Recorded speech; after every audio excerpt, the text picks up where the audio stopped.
your first true road atmosphere. There's some meaning behind it. So we'll see how these Lady Vikes that are experienced handle a good atmosphere.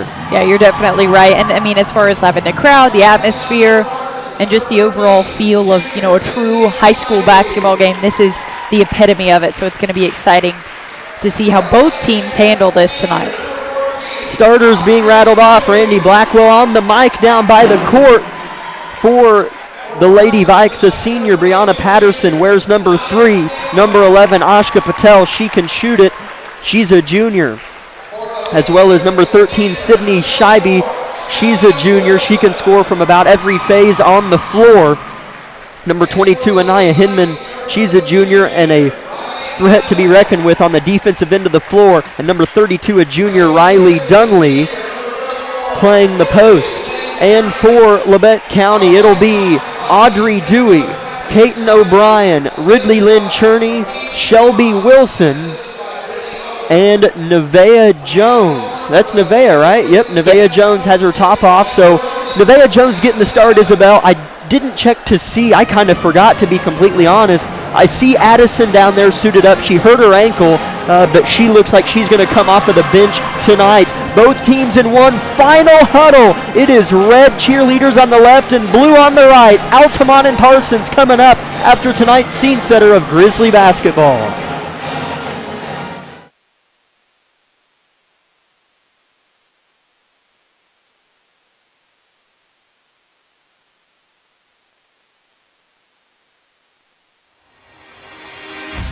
Broadcasting live. Meister for 3 in the lead! Yes! From the studio of KLKC Parsons, Wilson launches another 3, and it's pure for Shelby Wilson! This is Grizzly basketball on 106.7 FM KLKC Parsons. Unbelievable win! I cannot believe it!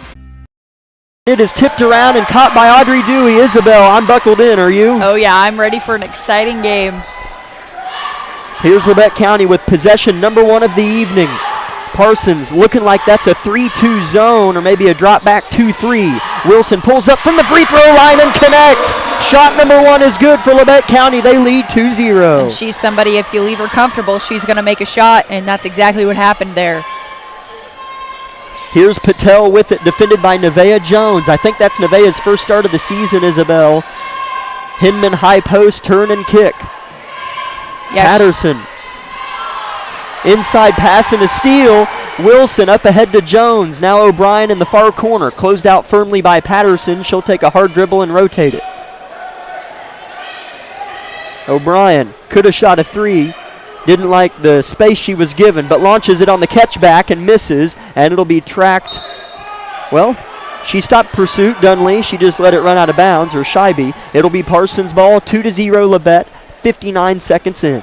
Yeah, not a bad shot by Kaiten O'Brien, as she was wide open, but I would have liked to see them work the ball around a little bit more there. Here's a pass on the opposite block. A layup is good for Parsons. Their first bucket of the game. Brianna Patterson, a nice feed from the top. Yeah, that was just a nice screen play right there, as Patterson had no problem putting that layup away.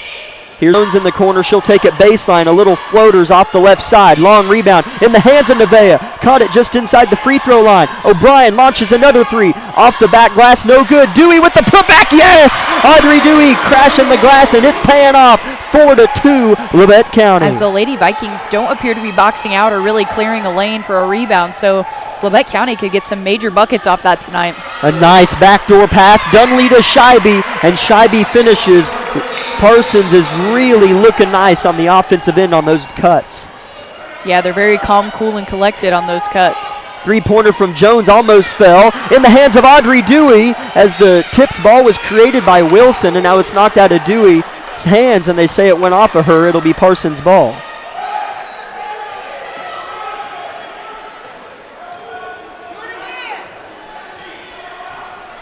Here come the Vikes. 4-4 is the score. 5:45 first quarter. Working with it is Patterson. Deflect, steal. O'Brien leads the team in those, and she'll put it up with the right hand and one! Leading score at 14 a game is going to go to the line for an old-fashioned 3-point play. Yeah, that was a great effort there by Caton as she just did what she does best, push the ball up the floor and laid it in nicely off the glass. Already 3 different scores for Labette County, a team that has struggled in all-around scoring. Wilson with 2, Dewey with 2, and O'Brien with a 2-point bucket and a free throw coming right up. Here it goes, and it is long and then no good on the way down. Dunley with the board. Still, you can't be mad at that performance by Caton O'Brien as she's just trying to get her team fired up here. Parsons is with wins over Girard, and they swept the Circle tournament with Mulvane, Circle, and Collegiate and lost Tuesday night by 3 to Fort Scott, a game in which they trailed by 19 going into the 4th quarter. And here's a drive and a foul. Patterson will go shoot 2. First foul of the ball game, or pardon me, the second foul of the ball game. Each team with 1, and that's Ridley Lynn Cherney's first. Yeah, Patterson was not happy with herself fouling Caton O'Brien on the other end of the field, so she made up for it on this drive. Patterson's first is short, barely drew iron, and Addison Rexwinkle checks in for Audrey Dewey. Addison had been starting after Landry O'Brien's injury. Nevaeh Jones got the start tonight, and Addison quickly checks in. Definitely looks like she's got that right ankle taped up tonight. Patterson misses the second. 0 for 2 goes Brianna. Here's O'Brien. Lightning quick. No foul called, and that's a charge. Good call on Labette. Yeah, as you've got to imagine, Parsons was prepared for the driving abilities of O'Brien. Brianna Patterson holding the back of her head. She'll take a seat as she is the one who took the charge on O'Brien, and we hope that her head didn't, well, I'm assuming it did, or else she wouldn't be hurt, but hit the ground on her way down, so we hope she's okay. 5 minutes to go, first quarter. Labette 6, Parsons 4.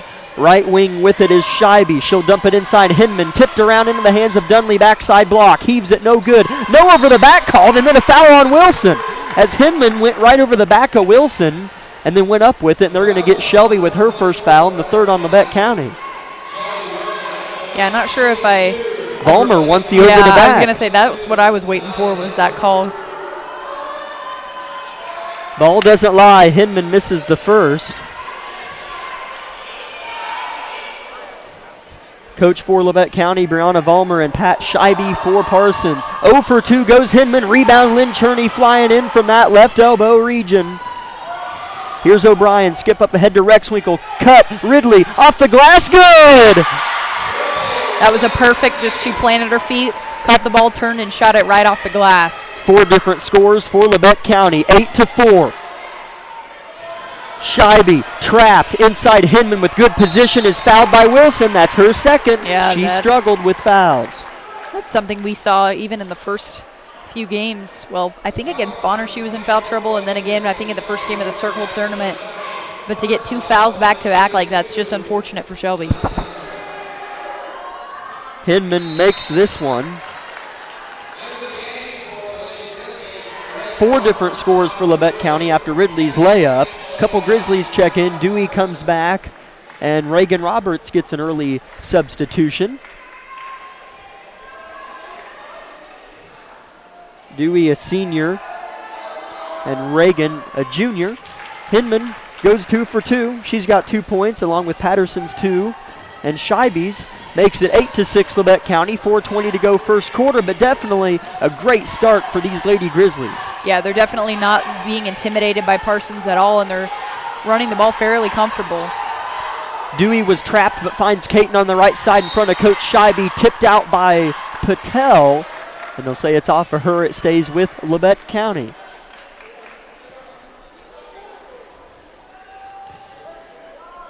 Jim slowly still filling in.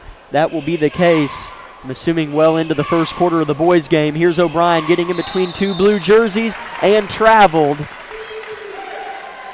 As Parsons was set up in a nice 3-2, and I don't think the Lady Grizzlies were prepared to handle that, as Caton just kind of got her feet twisted around. Labette County has led for much of this front half of the first quarter. Parsons looking to tie or take the lead on this one. Rexwinkle gets beat around a screen. Patterson layup, no. Rebound Roberts. 3:45 first quarter. Here comes Jones. Labette leads by 2. She crosses right to left, tries to reverse, and here's a foul on Patterson. Labette gets a good call there. That'll be 2 team fouls on Parsons. Labette with 4. Again, Shelby Wilson has 2, and that's the second on Brianna Patterson. As Patterson's definitely playing aggressive. That time, that just got the best of her. Aubrey Boss checks in for Addison Rexwinkle. So on the floor for Labette is O'Brien, Dewey, Jones, Boss, and Roberts. As Jones traveled, she wanted the ball in the corner off the inbound and got it, and just put that foot down too soon. Yeah, and again, that's something that's plagued these Lady Grizzlies in their first few games, is just, getting their feet before they dribble or pass or whatever, and so that's definitely something they're going to have to continue to work on. As here's a dump inside and a layup good from Anaya Hinman. She has 4 of Parsons' 8 points, and now we're knotted up. Each team with the snowman on the scoreboard. 3:10 to go, first quarter. It is the Christmas season. Here's Boss from the right side. Floater, too strong, air ball, rebound Scheibe.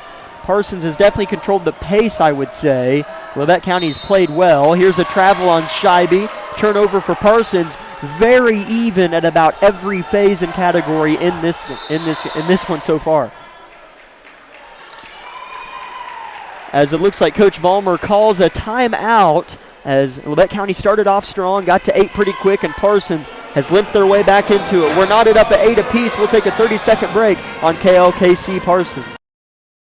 With many years of combined experience, Eye Care Associates of Parsons has set the framework in providing comprehensive eye health examinations for all ages and routine vision care for families throughout the 4-state area. Our optometrists and staff provide remarkable care with state-of-the-art technology to help with diagnosis and management of eye health conditions. Give us a call or visit our website to schedule your next eye exam. Eye Care Associates of Parsons. Experience modern eye care.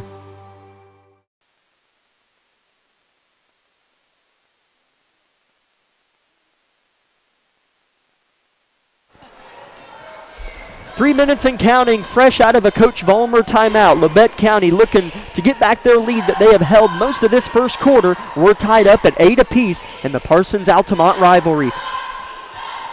Here's O'Brien with the basketball, working on Patel. A little give and go to Jones. She's picked up Hinman. Back to the corner, O'Brien. Scheibe pointing out his defense, trying to orchestrate, and O'Brien drove too deep on the baseline, got cut off, stepped out of bounds. Another turnover for your Lady Grizzlies. Right idea by O'Brien as she was looking to kick out to Dewey, but just got a little too far on that right side and turned it over on the baseline. Patterson with it.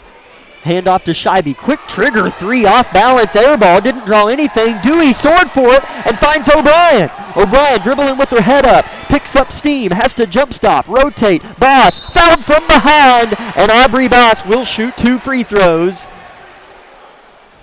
And again, that was kind of what we talked about in pregame a little bit. She was right in the middle of the lane, had a perfect pass from O'Brien as she was. Thankfully O'Brien dribbles with her head up because she saw Boss immediately.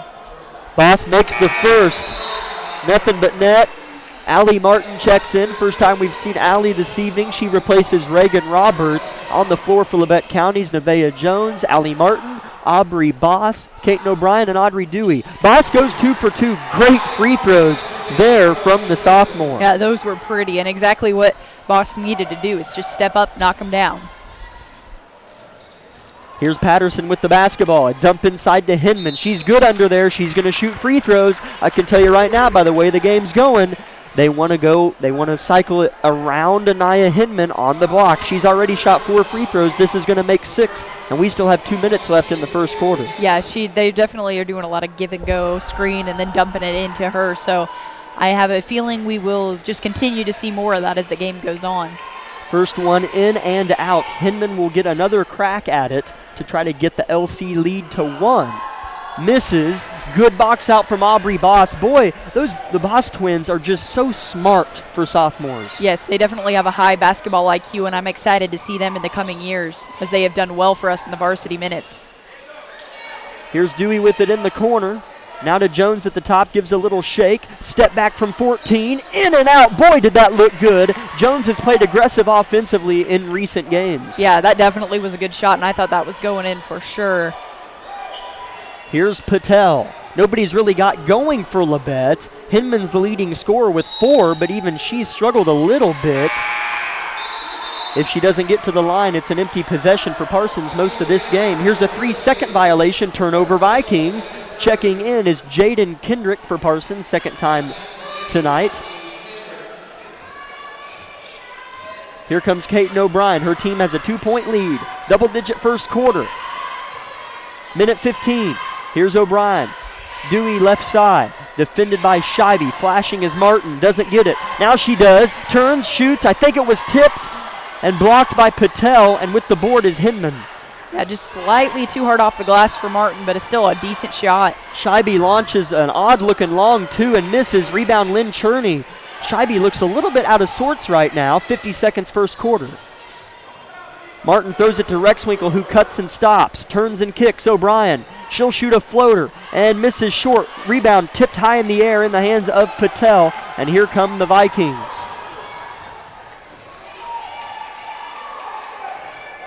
Scheibe dribbling between her legs, creating the ball left and right. She'll give it off. Patterson wants to go right, working with Dewey. A little bit handsy, no call. Ball stripped away! Oh, we called a jump! That's going to be Parsons' ball. I can't believe nobody reacted on the Labette bench. Dewey stripped it away. That should not have been a jump ball. She didn't have it long enough. Yeah, that was definitely good defense there by Audrey. As she's definitely somebody that if she gets you one-on-one, it's going to be tough to keep the ball away from her. So still good effort, but now we'll have possession next time. Here's Scheibe right side, looking to get downhill, tries, can't do it. Parker, awkward floater off the glass, no. Rebound Rexwinkle. Parsons out of sorts on the offensive end. 8 seconds, first quarter, Labette by 2. Martin right side, flip, Rexwinkle for 3 at the buzzer. It's good! Addison Rexwinkle gives her team a 5-point lead at the end of one. Coach Baumler at half court, high fives all around. Labette County leads Parsons 13-8 at the end of one. 60-second break on KLKC. My name is Bria and I'm a pharmacist at Bowen Pharmacy. I'm here today to tell you about one of our patient programs, Meds to Beds. Bowen Pharmacy South is located in the medical office building at Labette Health. Our staff works closely with the doctors, nurses, and social care workers to ensure that your transition out of the hospital is an easier and more convenient experience for you and your loved ones. If you are having inpatient or outpatient surgery, we will get your medications directly from your doctor and deliver them right to your hospital bed.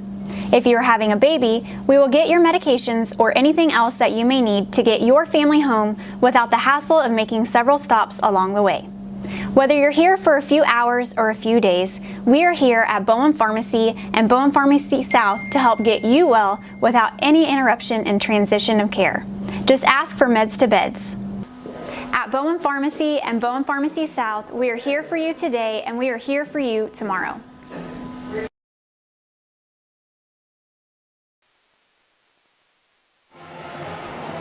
Welcome back to Harrison Gymnasium, where Labette County, coming off of an Addison Rexwinkle three-pointer at the buzzer, will get the basketball because of the possession arrow. So Labette County with a good opportunity here in the beginning seconds of the second quarter. Here's Dewey with the basketball. Inside the Parsons zone to Martin. Turn, flip, O'Brien for 3. You betcha! Kaiten O'Brien with a three-pointer at 5 points total. 16-8 Labette County. As she looks always so comfortable shooting the basketball, and that 3 had no trouble going in for O'Brien. She doesn't shoot a lot of threes, no, but she man, doesn't. she's a good shooter. Yeah, and that's, I think, what makes her so lethal from any area of the floor. In that Bonner game, we saw her and her sister shoot a lot of jumpers, but we haven't seen a lot more from Kaiten since. Here's a steal from Allie Martin. O'Brien with the give. Jump stop and rejected at the rim. Blocked out of bounds. A pretty good block there from Hinman, as she's by far, tonight, Parsons' best player so far. Yeah, she's definitely the one putting up the shots and the most effort right now. Set play for O'Brien. Catches it, and it's going to be tipped out of bounds off of the hands of Patterson. Not quite enough air under the ball from, I think, Dewey threw it in. As Jones flips it to O'Brien now. Half court set for Labette. They lead by 8. Nevaeh Jones in the corner. Reverses back to O'Brien.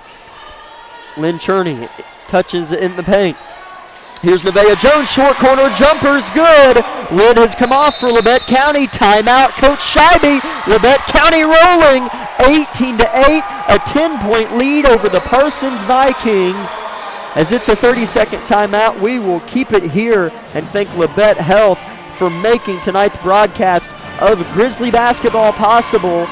And a reminder that we do have halftime and post-game shows brought to you by Eye Care Associates of Parsons and Bowen Pharmacy. Other sponsors for Labette County Grizzly basketball include the following: Labette County Community College, Forbes Hoffman Funeral Homes, Clements Insurance Agency, Labette Health, Woodworth Enterprises, Herman Lumber, Carson Wall Funeral Homes, Commercial Bank, Eye Care Associates of Parsons, Labette Bank, the Bartlett Co-op, Labette Center for Mental Health Services, Community National Bank, Tank Connection, Wood Insurance Center, the Unified School District of USD 506, the Corner Store of Altamont, Day and Zimmerman, and SEK Orthopedic. A steal from Allie Martin and a quick foul on Brianna Patterson. I think that is number 3. Yep, I think you're right. That's big time. Yeah, that's huge, That especially is big. for not even being into the second half of the game yet. Just a minute and 10 seconds into the second quarter, Brianna Patterson had it stolen by Allie Martin and picked up a foul immediately. 5 team fouls for Labette, 4 on Parsons, but more importantly, Brianna Patterson, their best player on both ends tonight with 3 personal fouls. Labette County shot very well tonight. Here's a give to Jones in the corner. She'll reverse it to Dewey, who threw it to her just moments ago. A pass nearly intercepted by Patel. She read it well, but O'Brien comes down with it, a skip to Dewey. Looking inside, can't get it there. Nevaeh Jones lets it rip, hits the side of the backboard, long board out in front. Here comes Sayla Ray, a sophomore for Parsons. Here's Patel launching it for 3, misses. Backside rebound, Dunley, her putback is good. And really did a good job fighting her for that board, but Dunley just got the advantage over her and put it back for 2. Jones beats her man baseline. Nice give to Ridley and misses the layup, but gets her own miss and is fouled from behind. And Ridley will shoot 2. Screams, let's go a couple times. She's feeling good underneath. Got 2 offensive rebounds on that possession and hopefully some points out of it. Yeah, she's definitely working under there, so she deserves these. First free throw's too strong. Shelby Wilson checks in. She's got 2 fouls. She replaces Audrey Dewey.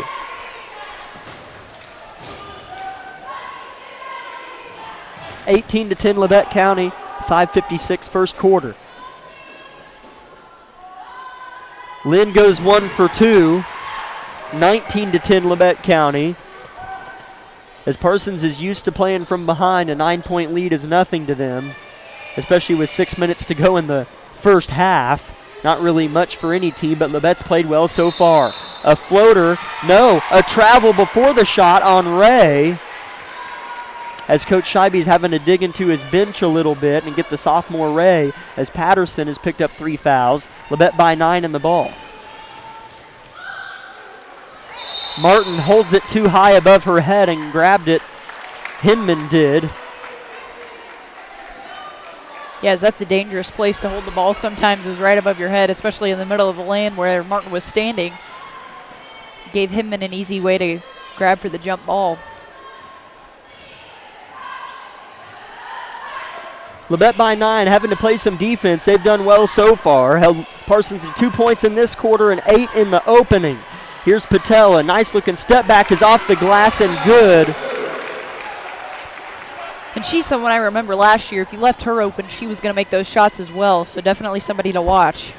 As Parsons won't go anywhere, they'll make this a ball game till the very end. Here's Nevaeh Jones, deep right side in front of Coach Scheibe in blue. Reversing, Lynn Cherney, now O'Brien.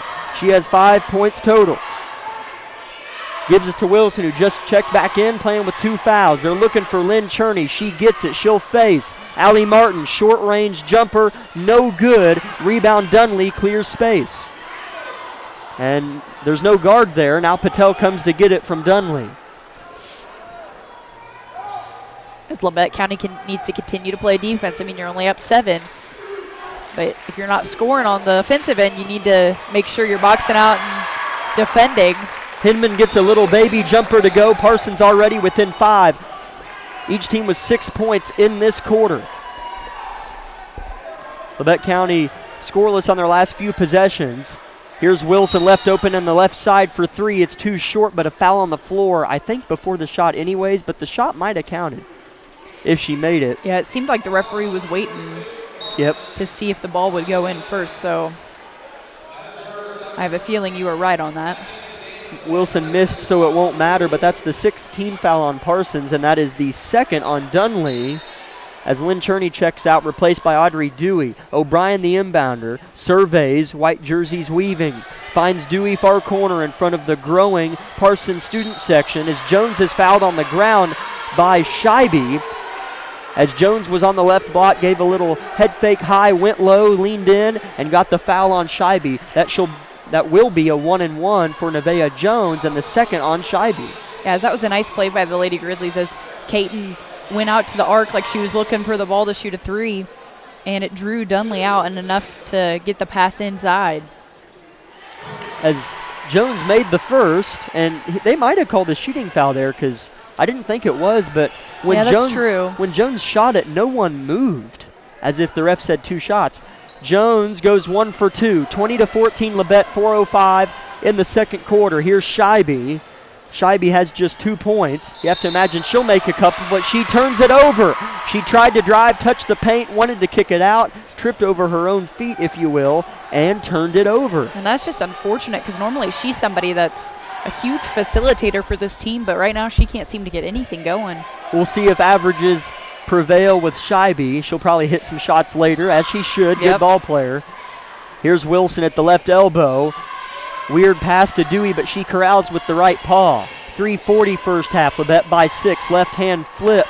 Dewey looking. No one there. Jones left open for 3 in the corner. It's good! Nevaeh Jones claimed the ball. 23-14. Labette back in front by 9. And that was a beautiful high arcing shot that went right through the rim, and just beautiful, beautiful shot by Nevaeh Jones.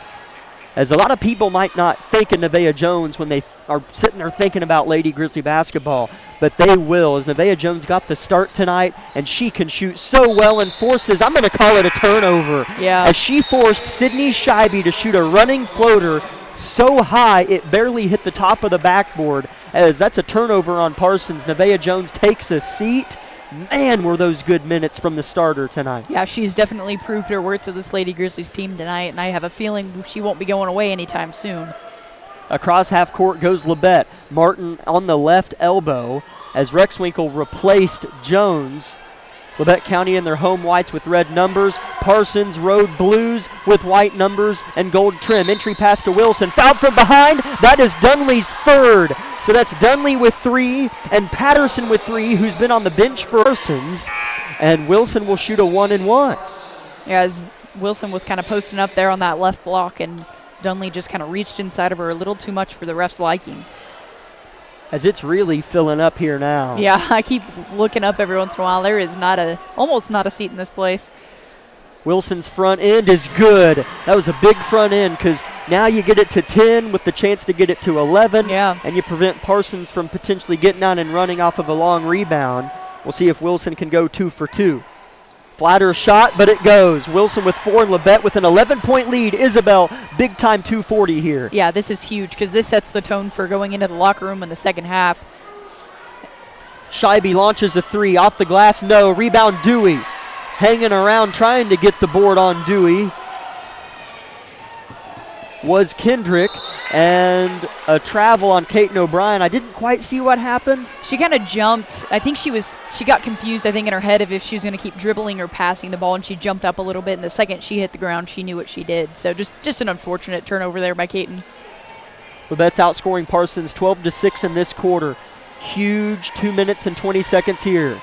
Ladies in blue with it. Patel for 3. Didn't hit. Rim. Rebound Dewey. Here comes O'Brien. Not just if you play good defense, but if you play good offense, you can really get a leg up. And never mind. Turnover Labette County. Rexwinkle couldn't handle the pass. These are precious because you know the lid will come off. They're too good of a team not to end up with 35, 40, 45 points tonight. So Labette County, these are precious opportunities because Parsons will play just fine, something tells me later on. Yeah, and you got to capitalize on all this stuff. I mean, yeah, you're up 11 right now, but that can be taken away so quickly, like we just saw there. Patel knocks down a three as Parsons is too good to hold the 15 and a half. Yeah. This is going to be a close game if Labette doesn't capitalize on a few of these opportunities that they have been given. 5 points for Patel, all in the second quarter. Martin, top of the key. Although, you can't complain coming in. Everyone thought Parsons was the juggernaut, and they still very well might be. We have a long ways to go, but Labette's held their own on their home hardwood, up by 8 with 90 seconds. O'Brien flips it away, way too high for Dewey, and Parsons is going to get it back. 90 seconds, second quarter. And that was just an uncharacteristic pass by Caton. Normally she's pretty accurate on those, so I'm not exactly sure what happened there. Patel fresh off of a possession with a three-pointer, dribbling around, launches again, it might go. Too short, backside rebound, trying to work for it is Ray, and she wins it. Patel open again, there you go. Patel for three. Blinked your eyes, Parsons is within 5. 60 seconds to go in the first half. Ball game, lead gone. Yeah, and that's exactly what I kind of talked about, is Patel's too good to not. Oh! Allie Martin hit the ground so hard, as I think they did call a foul. I don't really care about the foul. I care about Allie Martin right now. Yeah, because any shot to the head is just not a good thing. Chris Brown comes out to 10, as long as a few other administrators, couple assistant coaches, Coach Vollmer. Man, Allie Martin's head hit the ground hard. That's a scary play. Hope Allie's all right. We'll check back in 60 seconds on her. Day & Zimmerman, one of the largest privately owned companies in the U.S. with operations across the country and internationally. We are comprised of multiple brands that put people to work, protect our freedoms, and improve the world. The Parsons, Kansas location has manufactured munitions for over 50 years for our country's warfighters. Day & Zimmerman has immediate openings for production operators starting at $18.02 an hour on our weekend crew. Work a 12-hour day shift Friday, Saturday, and Sunday and receive 40 hours of pay. We also offer competitive benefits. Apply today.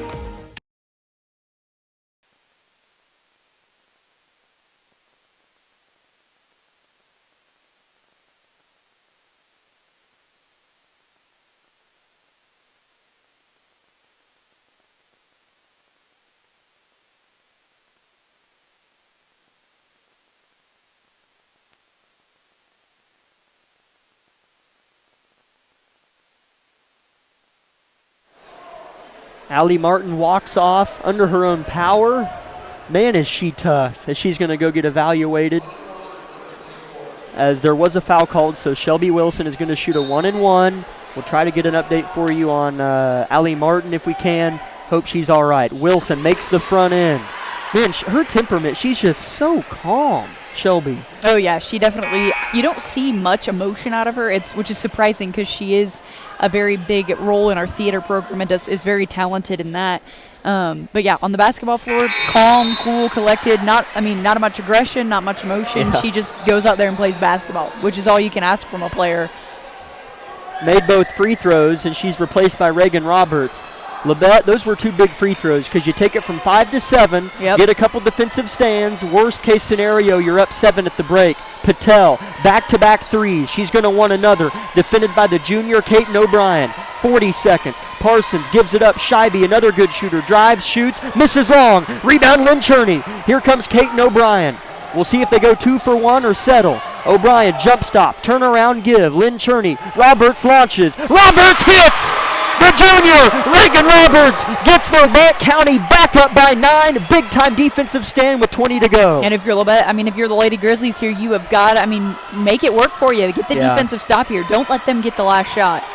Here's Patel, 10 seconds, big possession, inside, Hinman, layup is good. Labette, though, with about 8 seconds if they can go. 3 seconds, Caton, 2 seconds, gets by 1, gets a decent look, back iron, no good. Looked good about 90% of the way, but Labette County leads against Parsons by 7 at the break. You can't complain. 29-22, good guys, is your score at the break. We'll be back in 2 minutes with our Eye Care Associates of Parsons halftime show.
Welcome back, Grizzly Nation, to your Eye Care Associates, Drs. Gilmore, Newland, and Ray halftime show of Lady Grizzly basketball.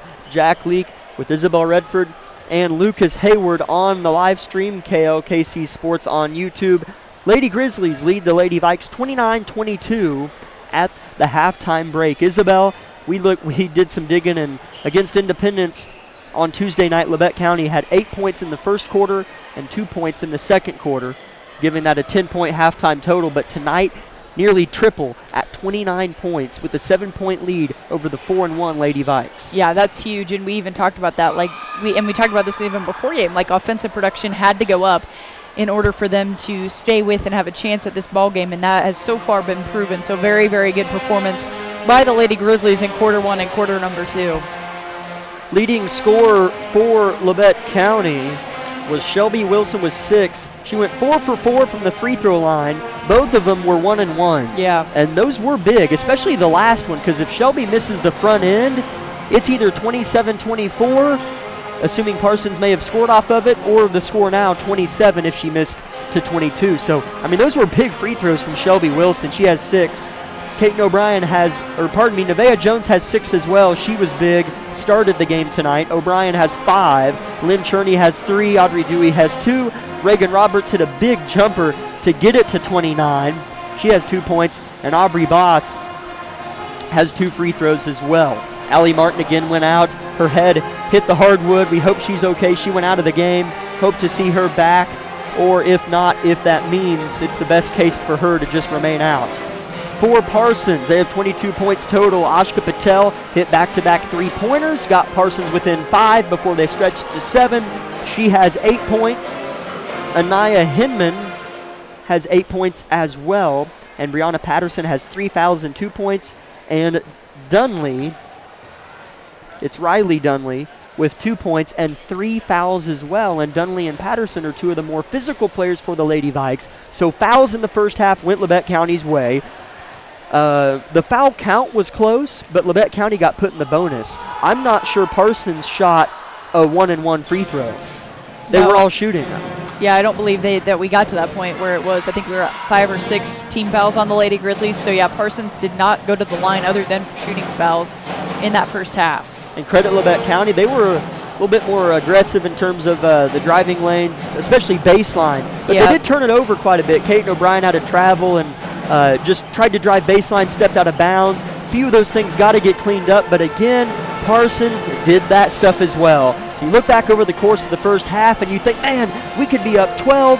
But if you're a Parsons fan, you're going, man, we could be tied.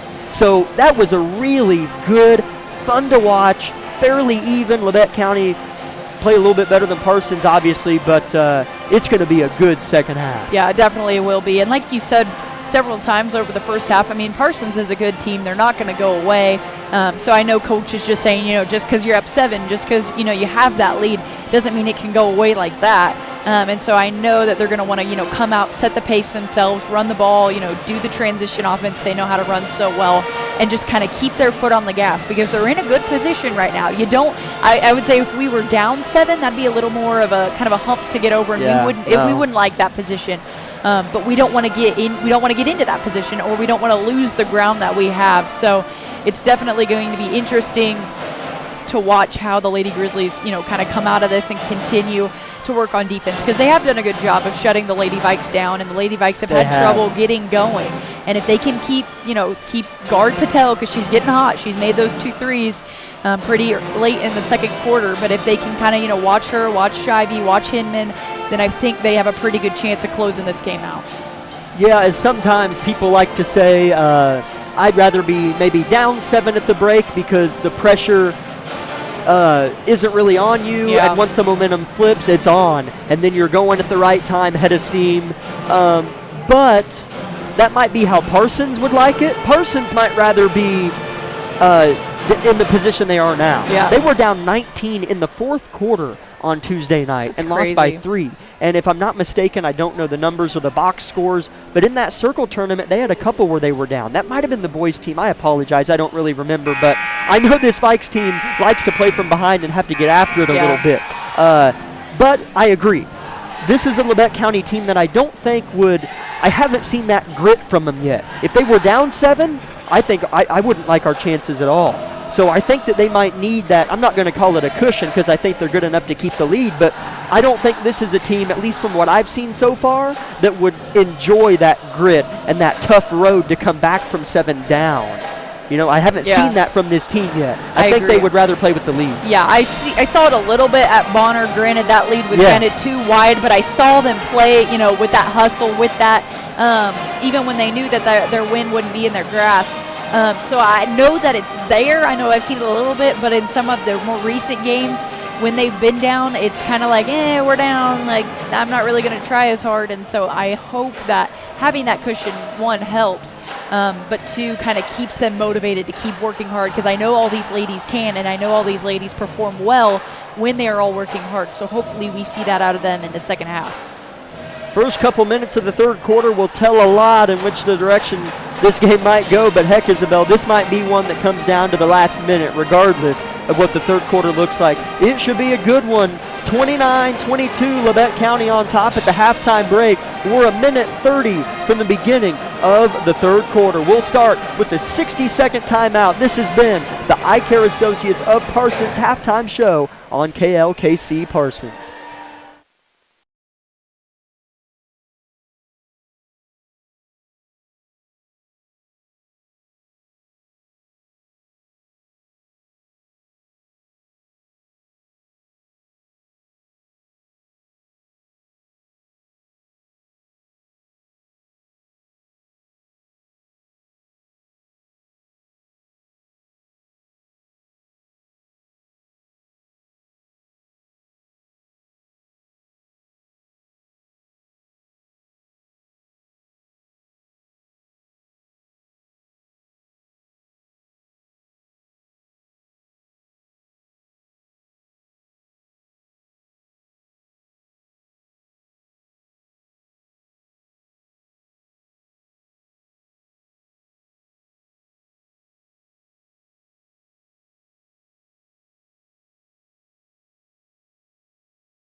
Squad. It hasn't been a long time, but man, has he flipped it around quick and gotten things in order. And we'll see what game plan he comes out with here in half number 2. And here we go. Peyton O'Brien walking it up the floor. Labette County gets the basketball to kick things off.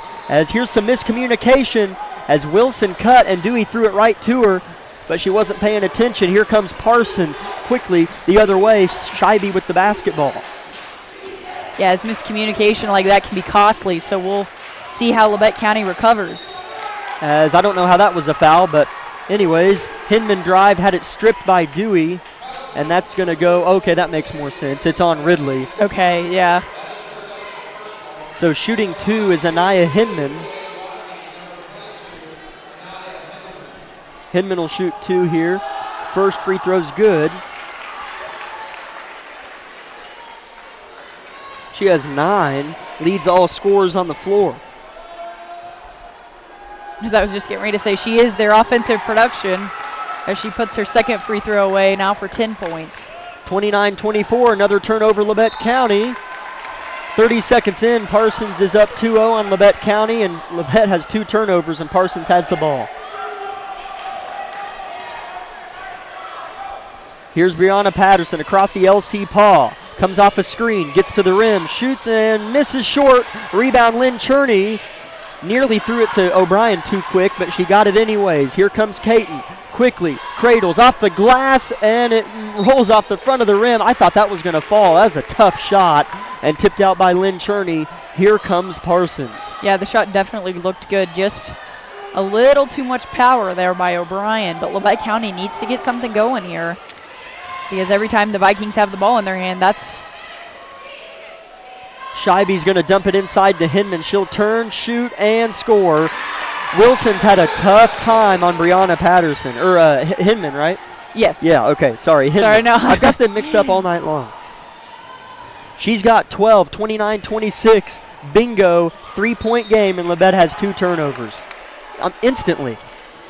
Yeah, and it's, we're only a minute and a half into this game, or into the second half, excuse me.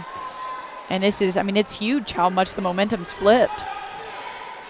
As here's Wilson inside with good position, not defended at all by Dunley, as she's playing with 3, so I would just go at her every single time.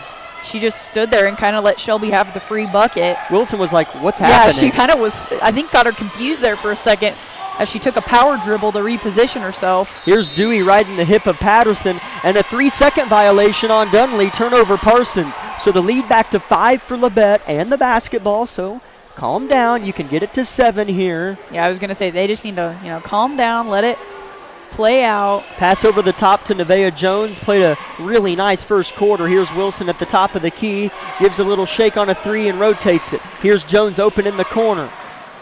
She'll keep the ball tucked. Here's Wilson, straightaway 3-pointer off the left side. Rebound Ridley. Kicks it out to Dewey. She'll square up for a long 2 and get it. As that was a good kick out by Ridley as nobody was on Dewey. As sometimes it's hard not to try to go for the bucket shot. Just keep your head down and play defense. Doesn't matter what the score is. 5:40 third quarter. Up by 7 is Labette. Inside Hinman on Wilson. Up, under, and that's a foul. Good call. Wilson's having a really hard time on Anaya Hinman. Yeah, she's just a little bit shorter than Hinman, and she's just... Hinman is really good at scoring before she catches the ball. Yes, she is. She's in a good position. Yeah, she puts herself in a good position to go up with it. Are they going to get an intentional or something? A technical on the coach. On who? Technical on... I'm just kind of tired. On who? The technical's on who? I think that it's on Coach Patrick Scheibe. Or no? I don't know why they'd clear the lane. It's got to be on Labette. No, then yeah, it's on Labette. I'm not sure. Randy Blackwell, the PA guy, just got word from someone what it is, so we'll see if he names it off. Here we go. Or he'll wait till the end of this free throw maybe. As Hinman knocks down the first. Lane cleared. Hinman solo at the line makes them both. She's got 14. As I don't see. Oh, okay. Hold on. Okay, a bench foul on Parsons. So I think you were right. I don't think it was a technical, but a bench foul, and Wilson is shooting 2 free throws and makes the first at the other end.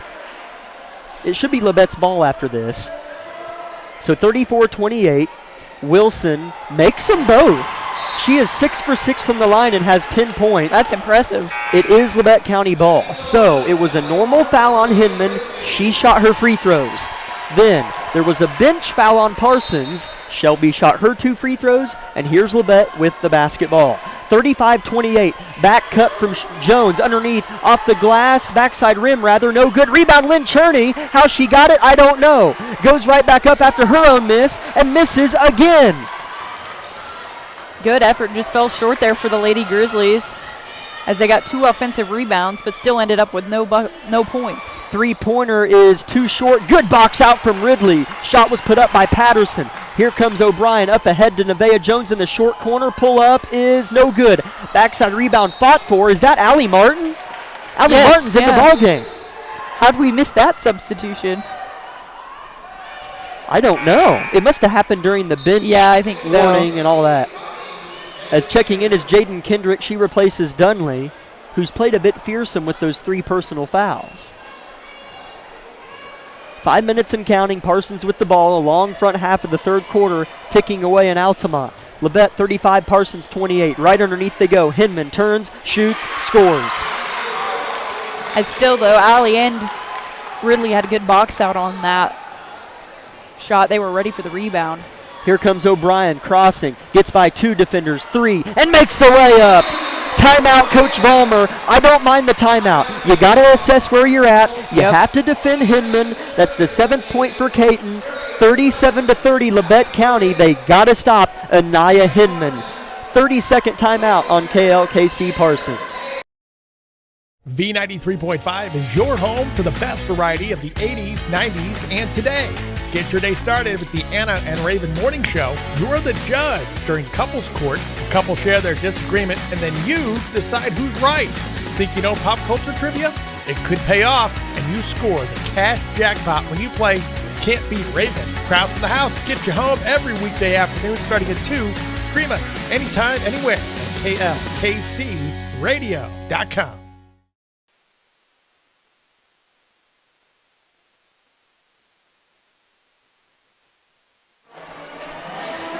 4:34 to go, third quarter. Coach Vollmer still getting a word in with her crew, as is Coach Scheibe. Couple substitutions for Labette, all 5 in white on the floor. Nevaeh Jones, Allie Martin, Aubrey Boss, Audrey Dewey, and Kate O'Brien. Just 3 starters on the floor for Labette County. And for Parsons, making their way onto the floor is Ashka Patel, Brianna Patterson, Sydney Scheibe, Anaya Hinman, and Jaden Kendrick. As Anaya Hinman's already on that low left block. And Allie Martin's having a word with Aubrey Boss, who's going to defend Hinman. Hinman licking her chops. Boss a good defender, but Hinman has been unstoppable. She'll catch it at the top of the key. Gives a little head fake. Good defense from Boss, makes her pick it up and turns. Gives to Patterson. Now here's a pass underneath, and it's just no! As it's off the fingertips of Allie Martin. Sorry, I lost my cool for a little bit. I forgot that I was broadcasting. Turned into a fan there for a split second. But Allie Martin could have just let it roll out of bounds. Tried to bend down and get it, and it hit her fingertip and kept going out. Yes, that was just one of those things of like, is this really happening right now? Pass inside, tipped away. Here comes Kate O'Brien the other way. Leans, shoots, misses. Rebound Hinman. You got to get back. She nearly traveled and finds Scheibe. Big opportunity missed for Labette County. Patel has it stripped by O'Brien, out of bounds. Patel head faked on a 3, tried to drive baseline, and Caton changed her plans. The ladies did a good job getting back, though, as that kind of stutter step stop by Hinman to kind of look around as she wasn't comfortable bringing the ball down the floor. Pass inside. Sorry, Isabel. I thought you were good. Finished. Hinman's fouled on a 2-point attempt, as I would either double her or you got to do something. Take the risk and just front her 100% of the time. And if she gets good position, make Parsons throw a good enough entry pass over you. You can't back her. She scored every single time we've done that. Yeah. Every time. As she's figured out how to get through that pretty seamlessly, so you're exactly right. I mean, I would say the way that the rest of the team's playing, a double wouldn't be a bad idea, but then somebody else will get hot. That's what I'm saying. Then you shoot yourself in the foot. So she has 18 points, makes both free throws. As you might just have to keep biting the bullet and just keep this 5 to 8 point lead. 37-32, Labette on top. Dewey fouled. They're going to get Hinman or Patel. I think Hinman. And they do. That'd be nice if that was 3. And that's her first. As I want her in the game, I want to win it the right way. Ridley Lynn checks in for Aubrey Boss. Only sub of the dead ball. 3:38 third quarter. Nearly stealing it. Might do it is Hinman. O'Brien falls on it and finds Dewey. Sloppy start to the inbound for Labette County. Here's Nevaeh Jones awaiting her moment. Tries to strike and hits!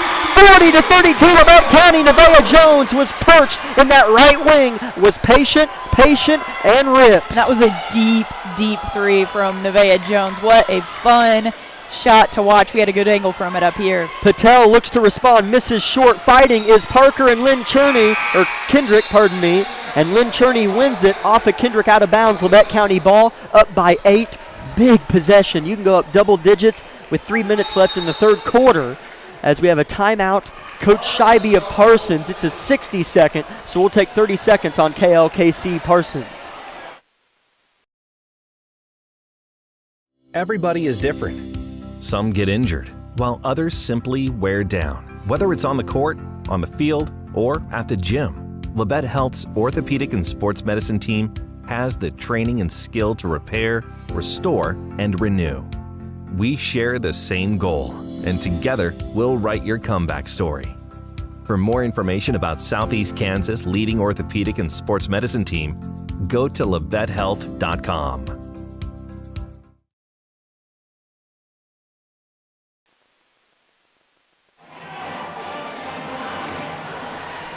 40-32, Labette County on top.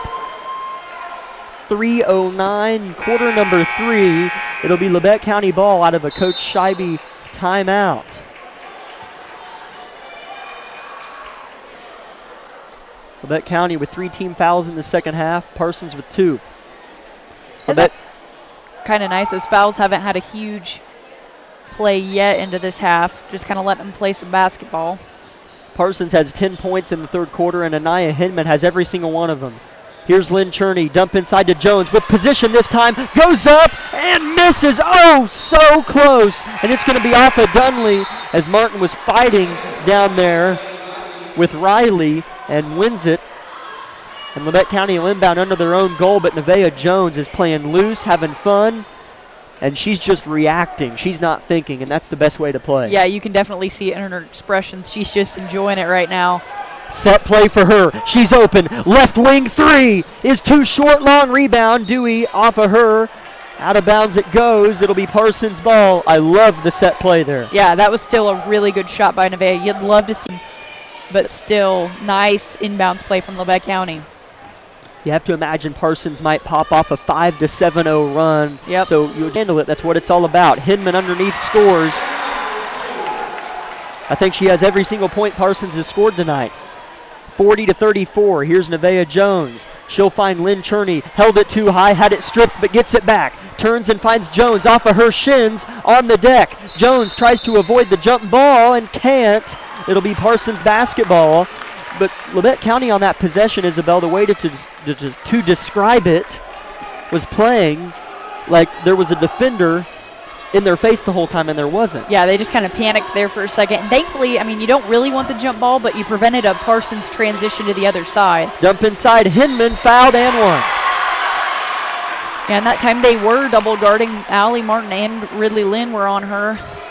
But both were on yes, top of her. that's what I was just getting ready to say. They still burn them on the backside. So if you're going to do that, you have to have one underneath and one on top. Yeah. It defeats the purpose if you don't do one or the other. Hinman for the three-point play. Misses short. Rebound, Allie Martin. Just a 4-point Labette County lead. 2 minutes, third quarter. Here's Nevaeh Jones in the corner. Last time Parsons was creeping, Jones hit a three-pointer to stretch it a little bit. Martin at the top, rotates it to Dewey left side. Minute 50 in the third. Vollmer, hands latch behind her back as she just watches her team work. Here's Kaiten O'Brien, top of the key 3, too strong. Rebound Dewey, comes down with it strong and retreats. Back out free throw line is Kaiten O'Brien, the point guard. Now Dewey left side, 90 seconds, third quarter. Lynn Cherney, free throw line. Tucks it, puts it on the floor, pass across the paint. Martin layup, way too strong, but a good look from Allie Martin. Here comes Parsons looking to get within 4. They're at 4 now, and here's a travel on Sydney Scheibe. She has struggled tonight. Yeah, that's just unfortunate. You could kind of see the disappointment on her face as she just kind of turned and walked back to the other end of the floor. Anaya Hinman with 22 points and has 9 more minutes to work. Checking in is Sayla Ray for Parsons.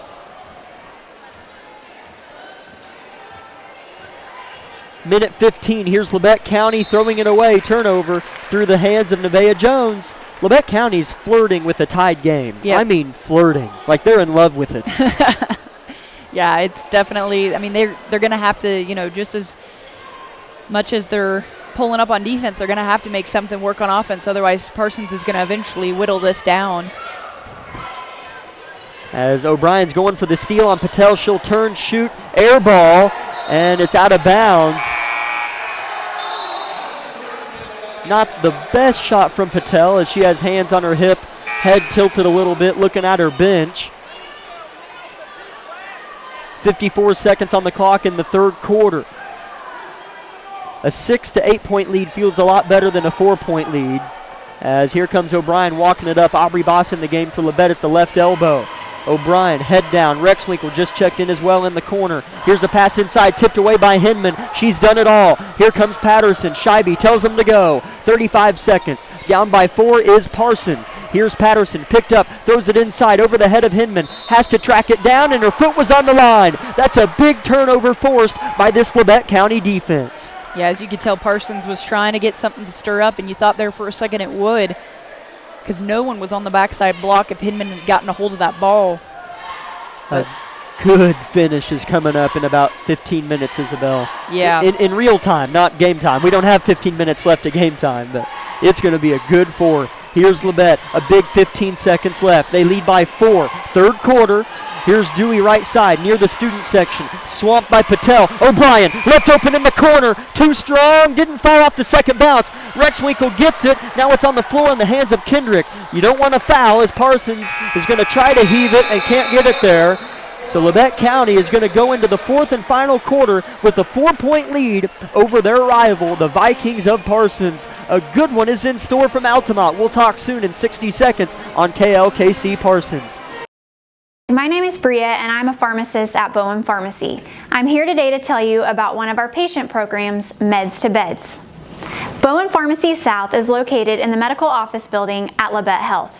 Our staff works closely with the doctors, nurses, and social care workers to ensure that your transition out of the hospital is an easier and more convenient experience for you and your loved ones. If you are having inpatient or outpatient surgery, we will get your medications directly from your doctor and deliver them right to your hospital bed. If you are having a baby, we will get your medications or anything else that you may need to get your family home without the hassle of making several stops along the way. Whether you're here for a few hours or a few days, we are here at Bowen Pharmacy and Bowen Pharmacy South to help get you well without any interruption in transition of care. Just ask for Meds to Beds. At Bowen Pharmacy and Bowen Pharmacy South, we are here for you today and we are here for you tomorrow.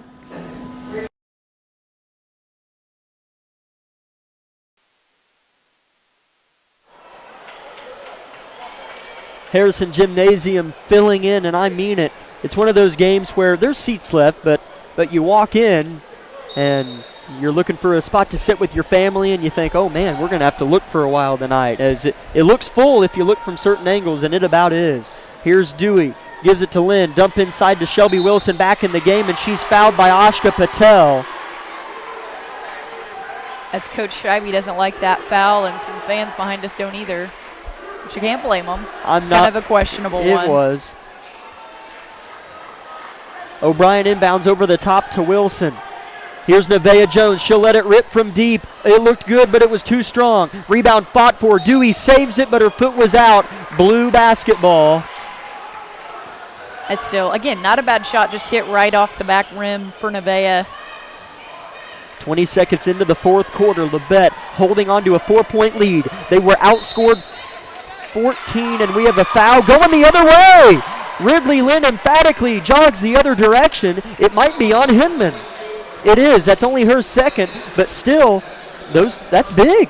It's fourth quarter. We're crunching it now. And, I mean, anything to move the ball, for you to get your hands on the ball, your possession, I mean, that's a big deal. The second Labette gets conservative in this game is the second they'll lose it. Yep. They have to keep ripping. 7:20 left in the game. Here's Lynn Cherney. Top of the key, she'll give it to O'Brien, right side. Nevaeh Jones, she's been letting it fly. She'll keep this one tucked. Dewey left side, defended by Scheibe. Finds Jones, open, three-pointer, too short. Rebound high, and Hinman skies and comes down. Here she comes. She outscored Labette 14-11 by herself in the third quarter, and that's going to be a block on Audrey Dewey. I like the concept, but the call was correct. Yeah, she thought about it just a second too late as she kind of moved to get position, but Hinman was already there. As I mentioned, third quarter totals was Labette County with 11, Parsons with 14, and Anaya Hinman had all 14 of those points, as she's either tired or has been hit, as I'll explain that in a moment. She makes the first free throw, as she has 23 points now. As Anaya Hinman, I've been watching her a little bit. She's got her hands on her knees right now, and when she caught that ball from the official, she just tucked it for a minute in her belly and leaned over like she was trying to catch her breath or was in pain. I don't know, as she makes the second, but during dead balls, it looks like she's really trying to grasp for some air. I don't think she's come out of the game. Yeah, I was going to say, I once. think she hasn't had much sitting time, and so she's done a lot of cardio here tonight. 2-point Labette lead. It's almost like it never existed now. I mean, it's a one-bucket game with 6:40 to go. Jones trapped, jump ball called, Parsons basketball.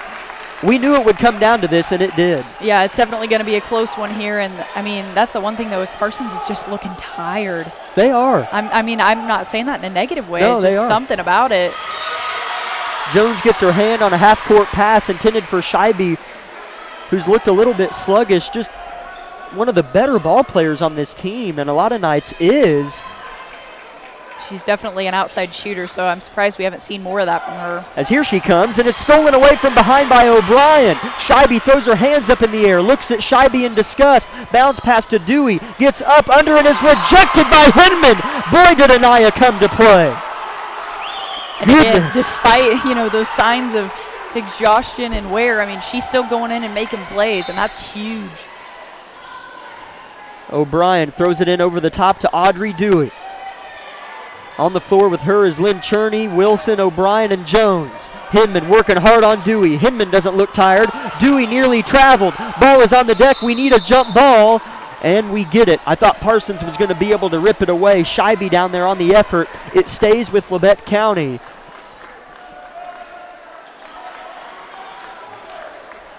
O'Brien will inbound. Looking for Lynn Cherney. She was open, and now she throws it to her. Deep left side, defended by Hinman. Dewey left open. Jones will drive and kick to Dewey. Now Caton squares up from deep. Too strong.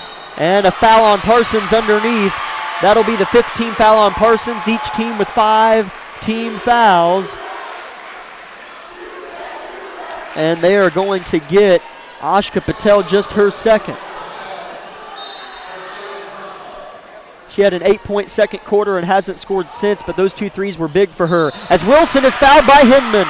That's going to be Hinman's 3rd, so her 3 fouls have come slow, but now they peak with about 6 minutes left. So if she picks up a 4th in the next 60 seconds, it gets interesting. Yeah, that's definitely something you have to kind of watch now, as she may start to play a little bit more careful, as she doesn't have as many fouls to give now. Barn burner in Altamont. Wilson flips it to Lynn Cherney, who faces, pulls up from short. Oh, in and out! As that was a good-looking shot, just didn't fall for Lynn. Hinman double dribbled. She knew where she wanted to go and started to, hesitated, and went again. Double dribble on Anaya Hinman, who has been everything. Under the word fantastic tonight. Yes, she has single-handedly carried the team in the 3rd quarter. Here's Wilson over the head of 2 blue jerseys with the basketball. Feed from O'Brien. Labette working it around the 3-point line. 5:30 in the game. 40-38 Grizzlies. Here's Dewey, right hand dominant. Doesn't like to go left if she doesn't have to. Nope. And Hinman tried to make her, and she almost lost it. That kind of got scary there for a few minutes, but thankfully they're looking to work it around. Wilson will shoot a deep 3 off the glass. I don't know if I like it, but it's rebounded by O'Brien. Left open, layup, good! Kate O'Brien crashing the glass and finds pay dirt. 42-38, 5 minutes to go. As all 5 Vikes just stood there, did not even look for a rebound there, as Caton was able to just glide right in and up off the glass for 2. Here's a drive from Patterson. Body bumped and one. She's been quiet since early in the 1st quarter and has a big shot here. Allie Martin checks in for Labette County in place of Shelby Wilson, and Jaden Kendrick replaces Hinman. As hopefully she gets a much-needed break. Patterson can get it to 1. 3-point play conversion Patterson is attempting and gets it. And if you're Labette County here, I mean, again, you got just under 5 minutes left, but you're going to want to convert here. O'Brien switches hands. She'll drive with the left. Has her pass tipped. It finds the junior Jones. She'll drive. Put up a floater. And one from Novella. She responds with an and one of her own on the other end. Novella Jones has been a star. As that was a beautiful drive there, as you didn't think much was going to happen, as that lane was pretty crowded, but Nevaeh made a way. Man, she's played loose. Yeah, she has. This is probably the best performance I've seen out of her this season so far. Oh, my goodness, by a mile. She started tonight. Yeah. She'll probably start again. She's got 11 and misses the free throw, but she gets her team back to a 3-point lead with 4.5 to go in the game. Parsons with it. Labette County is in the bonus. At the next foul, so will Parsons. Here's Patterson, pulls up from short. Air ball, Martin with the rebound. Outlet Jones. It's 1-on-3. She should pull it back, but she won't. Here she goes and is blocked by Scheibe. What a block. And then Dewey strips it away. Here comes the net. Finds O'Brien and she'll throw it down. Audrey Dewey is known to make those plays and made a big one right there. O'Brien drives coast to coast layup and win! Keaton O'Brien with the big time finish at the rack. As that was just a phenomenal possession there by Levette County from start to finish. You kind of thought it was going to tick away with the steal from Scheibe. Audrey Dewey rips it back, and they make the Vikings pay. That is a big-time ticker from Keaton O'Brien. Timeout, Coach Scheibe. 46-41. Keaton O'Brien will be shooting one from the stripe in 30 seconds on KLKC Parsons. High school sports fans, follow your team live with the free ScoreStream mobile app. Just download ScoreStream to get real-time scores, photos, and awesome video from your game and your rivals. Plus, follow your favorite teams and friends. Get real-time high school sports from ScoreStream. V93.5 is your home for the best variety of the 80s, 90s, and today. Get your day started with the Anna and Raven Morning Show. You're the judge during couples court. Couples share their disagreement, and then you decide who's right. Thinking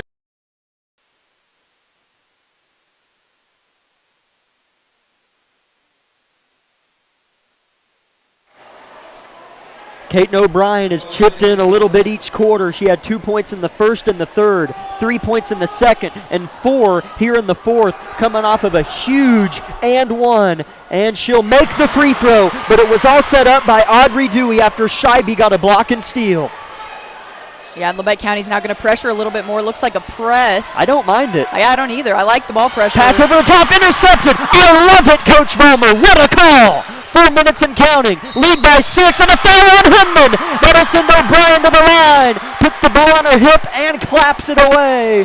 Cheering on her teammates. That's 4 on Hinman, and that's 19 fouls on Parsons. Man, and I love the aggression from Coach Vollmer. I wasn't necessarily expecting a press, as they haven't done that all game, but it paid off big time. Parsons was not, if anything, this would be the time to drop back. Yeah. O'Brien makes the first free throw.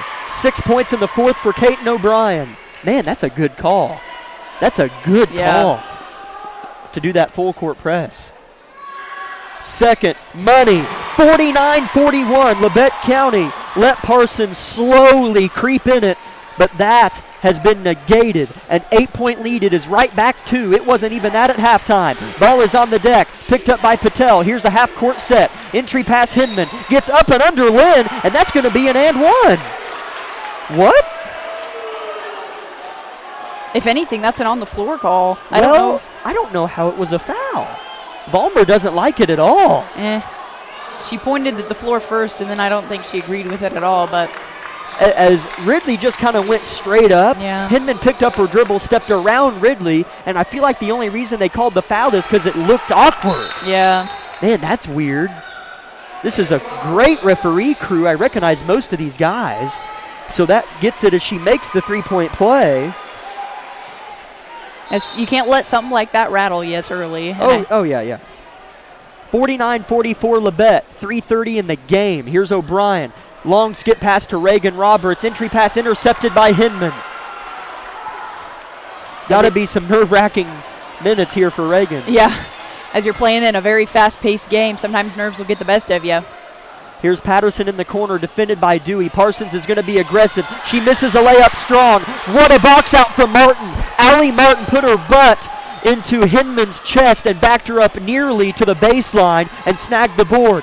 Nearly losing it is O'Brien. She does. Oh my goodness, Jones is in the right place at the right time. Here's Martin, backside block, layup, no, and she'll shoot 2 free throws off the foul. I don't know how Jones got it after Keaton had it stripped away, but I'm not complaining.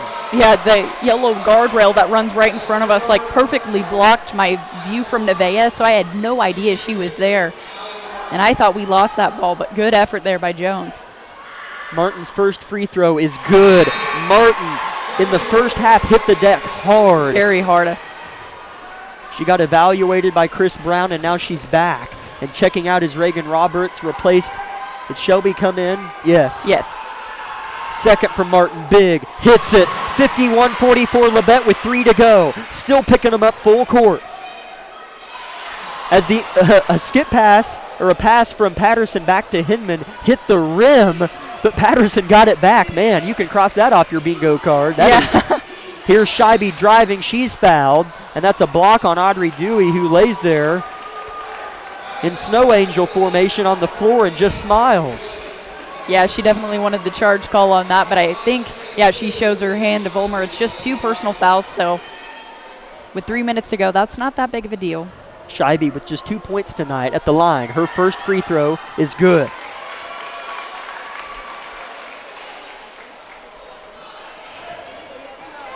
Anaya Hinman has 27 of Parsons' 45 points. 2:48 to go in the game. Scheibe makes them both. Man, both of these teams have shot free throws very well tonight. Here's Labette up by 5 with the ball. O'Brien throws it to Martin. Labette has not taken their foot off the gas at all. 2:40 in the fourth quarter to go. Labette by 5. Here's Dewey off the kick. She'll launch a 3, and she'll hit a 3! Oh my goodness! Audrey Dewey! I can't believe it! I mean, I can believe that she made it, but I didn't expect her to shoot it. Labette by 8, 2.5 to go. Yeah, that was an awesome shot by Dewey, as she normally will pass it around one more time. Yes. Hinman misses a layup. Rebound Dewey. Hinman can't believe she missed it, and neither can anyone inside Harrison. As here's a backcourt violation. Wilson threw it backwards to Dewey, so Parsons gets a gift from Labette County. Granted, it was pretty good pressure D from the Vikings. Yeah, and I just don't think, Audrey had almost crossed, and so I think Shelby out of her peripheral didn't quite see her yet. And Audrey tried to keep her feet off the ground as long as she could, but it still resulted in the backcourt. Allie Martin checks out. Man, were those some awesome minutes from Allie Martin. She's replaced by Lynn Cherney. Here's Jones working on Scheibe. Give it up, Patterson for 3. No good. Big rebound here, snagged by Wilson, and then off of Kendrick's leg, out of bounds. It'll go to Labette County with 2 minutes to go in the game. Labette leads by 8 points. And you'd love to just watch them keep stretching it. O'Brien picked up by Kendrick, and then we have a timeout, Labette County, as she is going to take a 30-second timeout. Her team leads by 8. We'll keep it here. 1:55 left in the game. Isabel, this is a team that I don't think was in this gym on Tuesday night, where Labette County, here is their 4-quarter box score against Independence on Tuesday. 8 points, 2 points, 8 points, 4 points, and they lost it 38-22, and here they are, nearly tripling what they scored on Tuesday, leading against Parsons 54-46 with the basketball. Yeah, as they've scored double digits every quarter. That's phenomenal. And again, like we talked about in pregame, I asked that question, where's our offensive production going to come from? What's that going to look like? And they must have heard me, because they answered that question pretty well tonight, and I've been very pleased with what we've seen out of the Lady Grizzlies. Great ball movement, great offense, great defense. So let's see how they close this out. Long ways to go. Parsons has been in this position a couple times and nearly got Fort Scott in a similar spot on Tuesday. Here's Jones. She's played well. She'll drive in a double dribble on Nevaeh Jones. So Labette County giving Parsons some breathing room. Yeah, as if you come off a turnover like that, you just kind of got to get back and play buckle down deep. Keep an eye on the score clock. Know where your man's at. Keep him in front of you. Here's Scheibe driving baseline. Good defense from Nevaeh Jones. Rebound tipped around. 2 girls hit the deck, and it's a jump ball. It stays with Parsons, but that was great defense from Nevaeh Jones as Scheibe was trying to take her baseline. Yeah, she just kind of scooted over, closed that off, and Scheibe forced to kind of shoot an awkward shot.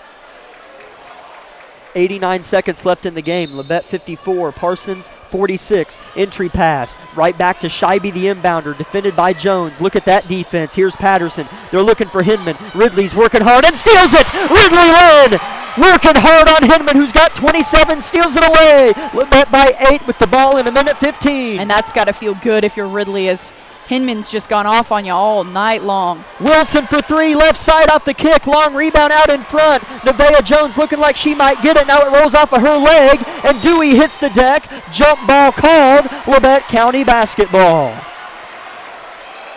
As these ladies are battling to the end, both teams, you got to be tired at this point with a minute left. Everybody's played a lot of minutes. 1 minute even on the clock. Wilson, the inbounder, throws it to Dewey on this side of the court. Labette's working it right to left. Long pass right in the chest of O'Brien, and the foul underneath is Ridley Lynn is signaling she's just pushing me, and points right at the recipient of the whistle. If that's Hinman, that's 5, Isabel. It's her or Patterson. Oh, neither. I'm wrong. Why did I guess? I should have just waited. Well, they were both under the basket, Yeah. so it was, I mean, you. Well, it was neither of them. It was on Kendrick. I'm sorry, I was trying to give you the benefit of the doubt I there. know. Thank you very much. As it looks like it's going to be an intentional on Kendrick as they're clearing the lane Wow. for Ridley to shoot. Wow. She's played aggressive, but yeah, that definitely, I saw the shoving that Ridley was referencing, and it definitely was very. As you're right, that's an intentional rib. As the lane is cleared, she misses the first. As not over by any means, but No. regardless, this has been Labette County's best game of the year. All 4 quarters have been just about as good as you could have possibly asked against a 4-1 Parsons team that I think is ranked. Yeah. And boy, I mean, they were big time coming in, and they'll still be definitely a contender for that title. But Labette County, they got them tonight, Isabel. Yeah, this has been fun to watch. They and got them. Rivalry games like this, can flip-flop back either way, and I'm sure if Coach Vollmer can make her way up through the sea of people, she will. We'll have a good post-game interview with her as well. She will. Lynn makes the second, and Labette gets it. She has it stripped away. It's going to be off of Hinman, and now the referee's going to change it. It's off of Lynn, and it'll go to Parsons. Which that's nice. I mean, being able to talk, over each other and just say, hey, look, I saw it this way. It's not easy to reverse a call in the home gym. 55-46, Labette leads. Parsons with the basketball. Labette in the double bonus, Parsons just in the bonus. Here's a drive from Patterson. A layup is no good, but she'll shoot 2 as she's fouled in the body. As you gotta move your feet, as Coach Vollmer signaled, you gotta slide. Oh, and that's 5 on Ridley Lynn, so she's going to check out of the game as she's played quite a game tonight. You can't be disappointed in that performance at all, especially with 42 seconds left to go. She's given it her all. She was big on Patterson, or Hinman, late in this game. First free throw's no good for Brianna Patterson. She'll get one more free throw. As Allie Martin and Jaden Kendrick are having a conversation on the low block.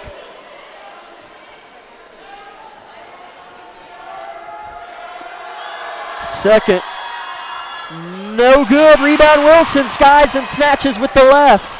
Nevaeh Jones is going to pick up her dribble and find O'Brien, who waltzes across half court and is fouled by Ashka Patel. And that'll be 2 free throws for Kaiten O'Brien, who's 3 for 4 from the line tonight. As you kind of expected Parsons to start playing the foul game.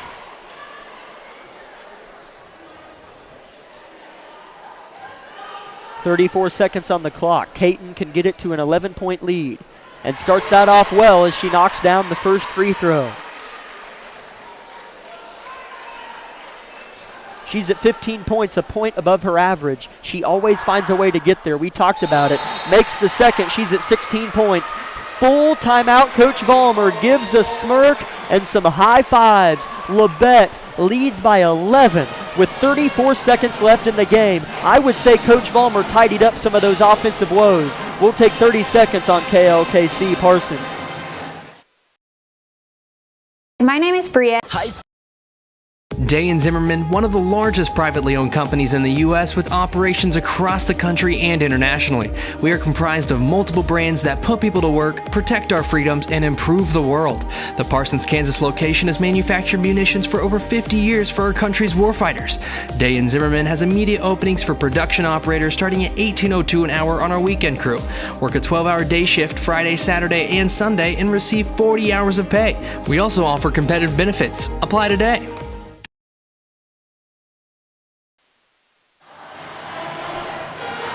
There's a good vibe floating around Harrison Gymnasium right now, as all the Grizzly fans and the Grizzlies on the bench, the Grizzlies on the court are getting ready to be out of the timeout. Can feel how close they are to getting back to 500 in league play and knocking off their rival from up north, Parsons, as they lead by 11 with 34 seconds left. Definitely. I mean, you can tell the excitement has continued to increase all night long as more people are packing themselves in here.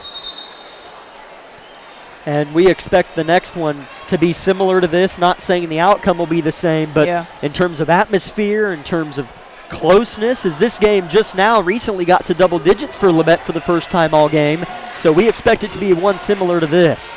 As Kendrick sets a screen and hurts her right hand pretty bad, it looks like.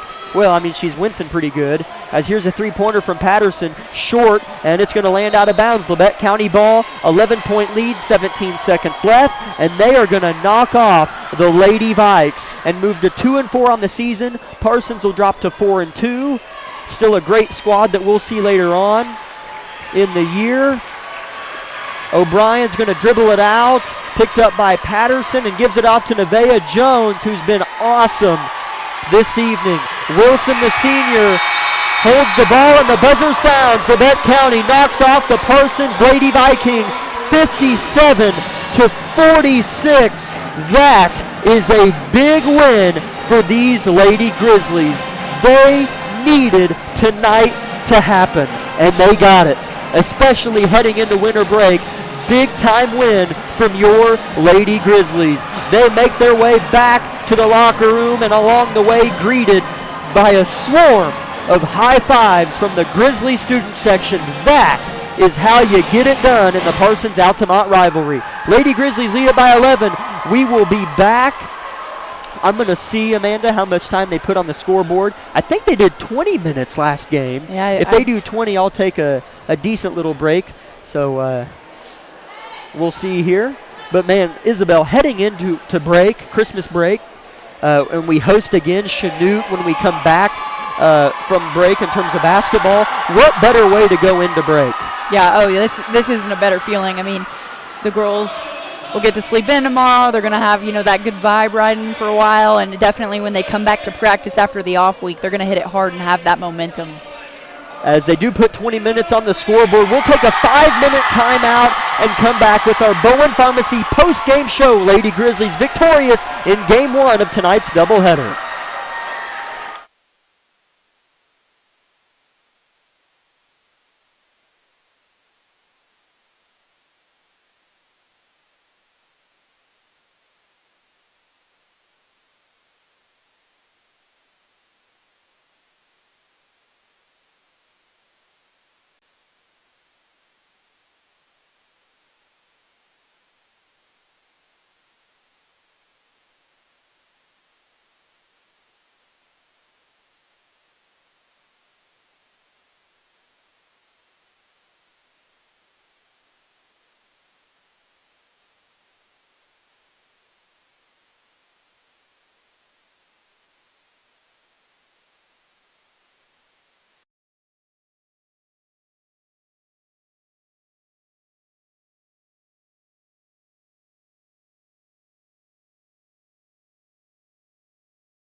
Welcome back, Grizzly Nation, to our Bowen Pharmacy post-game show of Lady Grizzly basketball here on KLKC Parsons. Lady Grizzlies victorious 57-46 as we're joined by head coach of those Lady Grizzlies who looked great tonight. We're joined by head coach Brianna Vollmer. Coach, initial thoughts, that was a blast. What a win. What a win. That was a fun game. I think my kids committed to a game plan. We fixed a lot of stuff, like I said last week, over the course of the last 2 days, and they came out and executed. They hit big buckets, and they were basketball players tonight, and we're going into break feeling really, really good about ourselves.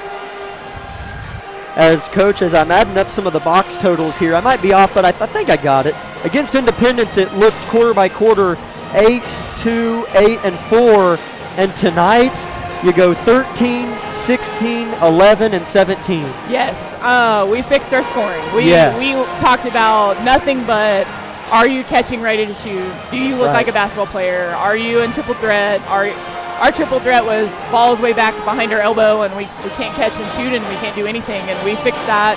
And they committed to a game plan, and then, we talked about controlling tempo and adjusting to tempo and understanding that it's okay if it's a slow tempo, because our kids, Kaiten's a fireball all the time, and she wants to get up and down the floor, and she really committed to, okay, whoa. We had a few turnovers in the first part of the game, and then she just was like, all right, here we go, and then we just chipped away, and kept it a game plan. We had nothing but positive energy, positive body language the entire game, and I have nothing but kudos to my kids.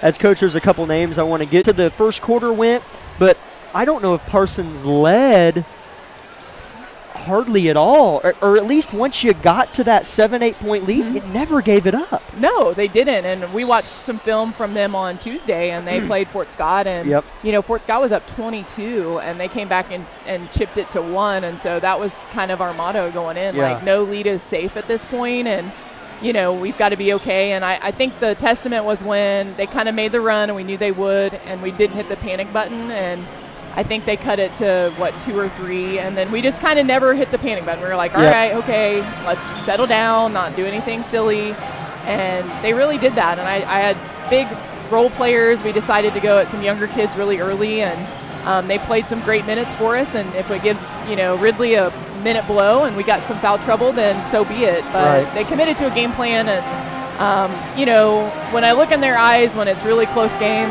they've bought in. They're drinking the Kool-Aid, they're watching, they're looking, and I'm so excited about that. If we go through our druthers and we have a couple losses, they're still committed to me and what our program's about and what we stand for. So there's a huge team win tonight, and it was awesome. So. Yeah, it was great. And Nevaeh Jones got the start tonight. She reacted. She never thought. Yes. And it was so fun to watch. Yeah, I've been waiting on Nevaeh to have a night like tonight. She's a gym rat. She loves to play basketball, and it paid off for her, and I'm so excited about that. And I think she was geeked up to start. We had some injuries, and she stepped in and she did her job fantastically, and I think that's what we've been looking for. And I think, in hindsight, we never want a kid to get injured, but I think with some injuries, it's caused some other kids to step up, and I think that's just going to make us better in the long run. And Audrey Dewey had a big 7 points, and whenever we thought maybe some clock was going to be burned, she heaves that three-poiner and drills it. That was fun. And she made a 14-foot jumper near the left elbow, so her shooting's definitely, it was good tonight. Yes, it was good. And, she shot fantastically yesterday in practice. She has not looked to shoot at all in her career, and we talked about, I'm not going to yell at you. You know what a good shot is, and you know what a bad shot is. And that's a good shot, probably not in the moment. However, I'll take any make all day long. Sure. And coach, it looks a lot better. You have O'Brien with 16, Jones with 11, Wilson with 10, Dewey has 7. That's a lot better than 15 and then 4, 3, 2, 2. And so it was a great team effort. Free throws looked good. Anaya Hinman for Parsons did score 27. Good ball player. If you're running, you'll see her again. Yes. But good post presence. How do you approach that situation? I think, they have 3 different really big offensive threats. And, we didn't take our chances with her, but we just adjusted super late. And, it worked late. We adjusted to Scheibe. We knew she would come in, and she's hit some big buckets for them. But, I think we continue to focus on where's Shaibi at, where's Patel at, and then we've got to lock down that kid. And we got to know that for next time, because we're not going to get away with another one if we allow 27 points from her again. So we know that, and we are going to play some teams that have some really good post players, and that's just going to make us better. So that's right. Yeah, Coach. I mean, you knew who to lock down. You locked them down, and it paid off in the long run, even though she scored 27. So good job on that, Coach. Fantastic win. Fantastic win. Yeah, it was fun to watch, for sure. It was good to see those girls work. Yeah. Thank you. Now you get a break. I get a break. Merry Christmas to everybody. We're going to give the next 3 days off. We'll come back on Tuesday and practice, and then we'll have a really Merry Christmas. So very nice. Well, what a better way to start that break. Coach, thanks for coming up. Our boys game a few minutes away. That should be good, too. So. All right. Thanks, guys. Thank you, Thank you, Coach. 4 minutes, like I just said, until the beginning of our boys contest.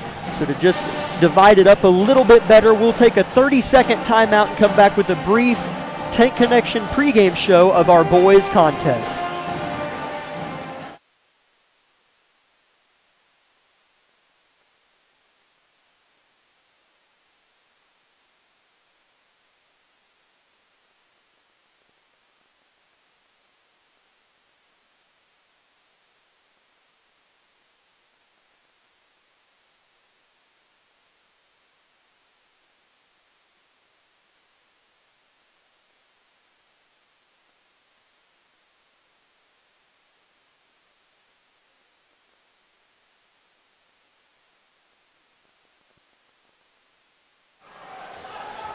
Welcome in, one and all, to our Tank Connection pregame show of Grizzly basketball. As the second game of the doubleheader, as always, is still Labette County and Parsons. Jack Leak with Isabel Redford, and Lucas Hayward's absent at the moment, but we do have a camera sitting to the left of me as your Labette County Grizzlies at 1-0 in the SEK are going to take on the Vikings, who are also at 1-0 on the season. Just picked up their first win of the year on Tuesday night at Parsons. They knocked off Fort Scott 61-58. As this should be a good one. If you just look at the records and look at some of the scores, Parsons 1-4 on the year. Like I said, their first win was Tuesday night. But Isabel, I don't know if I've ever seen a team that's 1-4 and could easily be 3-2. Yes, I agree. These guys are good. I mean, I was looking at the roster and I was like, man, I recognize all these guys' names. These guys are good. So yeah, you're exactly right. This team, you can't look at the record and just assume that's how good they are. They lost to Girard in the opener 63-47, and then lost at Collegiate 66-57, and then these are the two they could have snagged. They lost at home to Circle 65-64 and lost at Mulvane 51-49. So this Parsons team has been nipping at the claws of a win and finally got a taste of victory on Tuesday night, and now they are in the Grizzly Den that is packing in even more tight. And we're about 1:50 from tip. Isabel, let's keep breaking it down. This Labette County team played Independence on Tuesday night, and that was a game where it was 0 for 3 quarters. And then in that fourth quarter, they scored 26 points to Independence's 8. Joe Page hit 3 3-pointers and had 11. He looked awesome. Hudson had 12. He's a staple. And honestly, he should fly tonight against Parsons, who doesn't really have a Hudson Baker like Independence has Easton Ewing. So just talk about what you expect from this matchup. Yeah, I definitely would like to see them work work through Baker, as you kind of mentioned there, as he's definitely kind of your hot ticket guy there down low on the post. But the biggest thing I'm going to be watching for is how they protect the outside, because these guys can shoot, and when they're hot, it's really, really hard to guard them. So that's really what I'm expecting from these guys. But either way, it's going to be a great game. As a couple guys for Parsons, one that did not play on Tuesday. They still won, but arguably their best player, Landon Wheat, he is active tonight. I'm so happy Landon's in this one. He's a 6'4 junior, athletic as can be, and he's going to be a problem, but in a good way. Great athlete, good kid. Dante Sawyer's been a big piece. Dante Sawyer's a 5'9" sophomore, not the biggest guy on the floor, underclassman, but he can score the basketball. So there's just a couple names to hold on to, as we did have a shortened pregame show tonight. But as the American flag descends from the east side of the court and the national anthem is about to be played, we'll come back in 2 minutes with our starters.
Starters being rattled off here right in front of Isabel and I in Altamont and Harrison Gymnasium, starting for the visiting Vikings of Parsons. Number 3, a 5'9" senior, Jesse Jones. Good ball player there, Jesse Jones, awesome.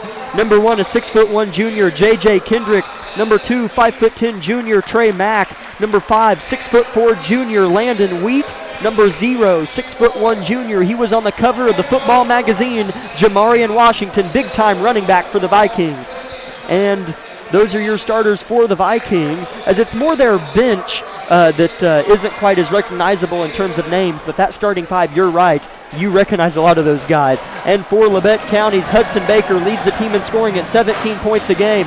Matthew Boyle, Xavier Phillips, Trey Vincent, and Griffin Eaton. Both teams in their closing huddles. Head coach for Parsons, Anthony Hauk. Head coach for your Grizzlies, Bradley Argerbite. Tip-off coming up here in 30 seconds after the scene setter of Grizzly basketball on KLKC Parsons. Broadcasting live. Meister for 3 in the lead! Yes! From the studio of KLKC Parsons, Wilson launches another 3, and it's pure for Shelby Wilson! This is Grizzly basketball on 106.7 FM KLKC Parsons. Unbelievable win! I cannot believe it!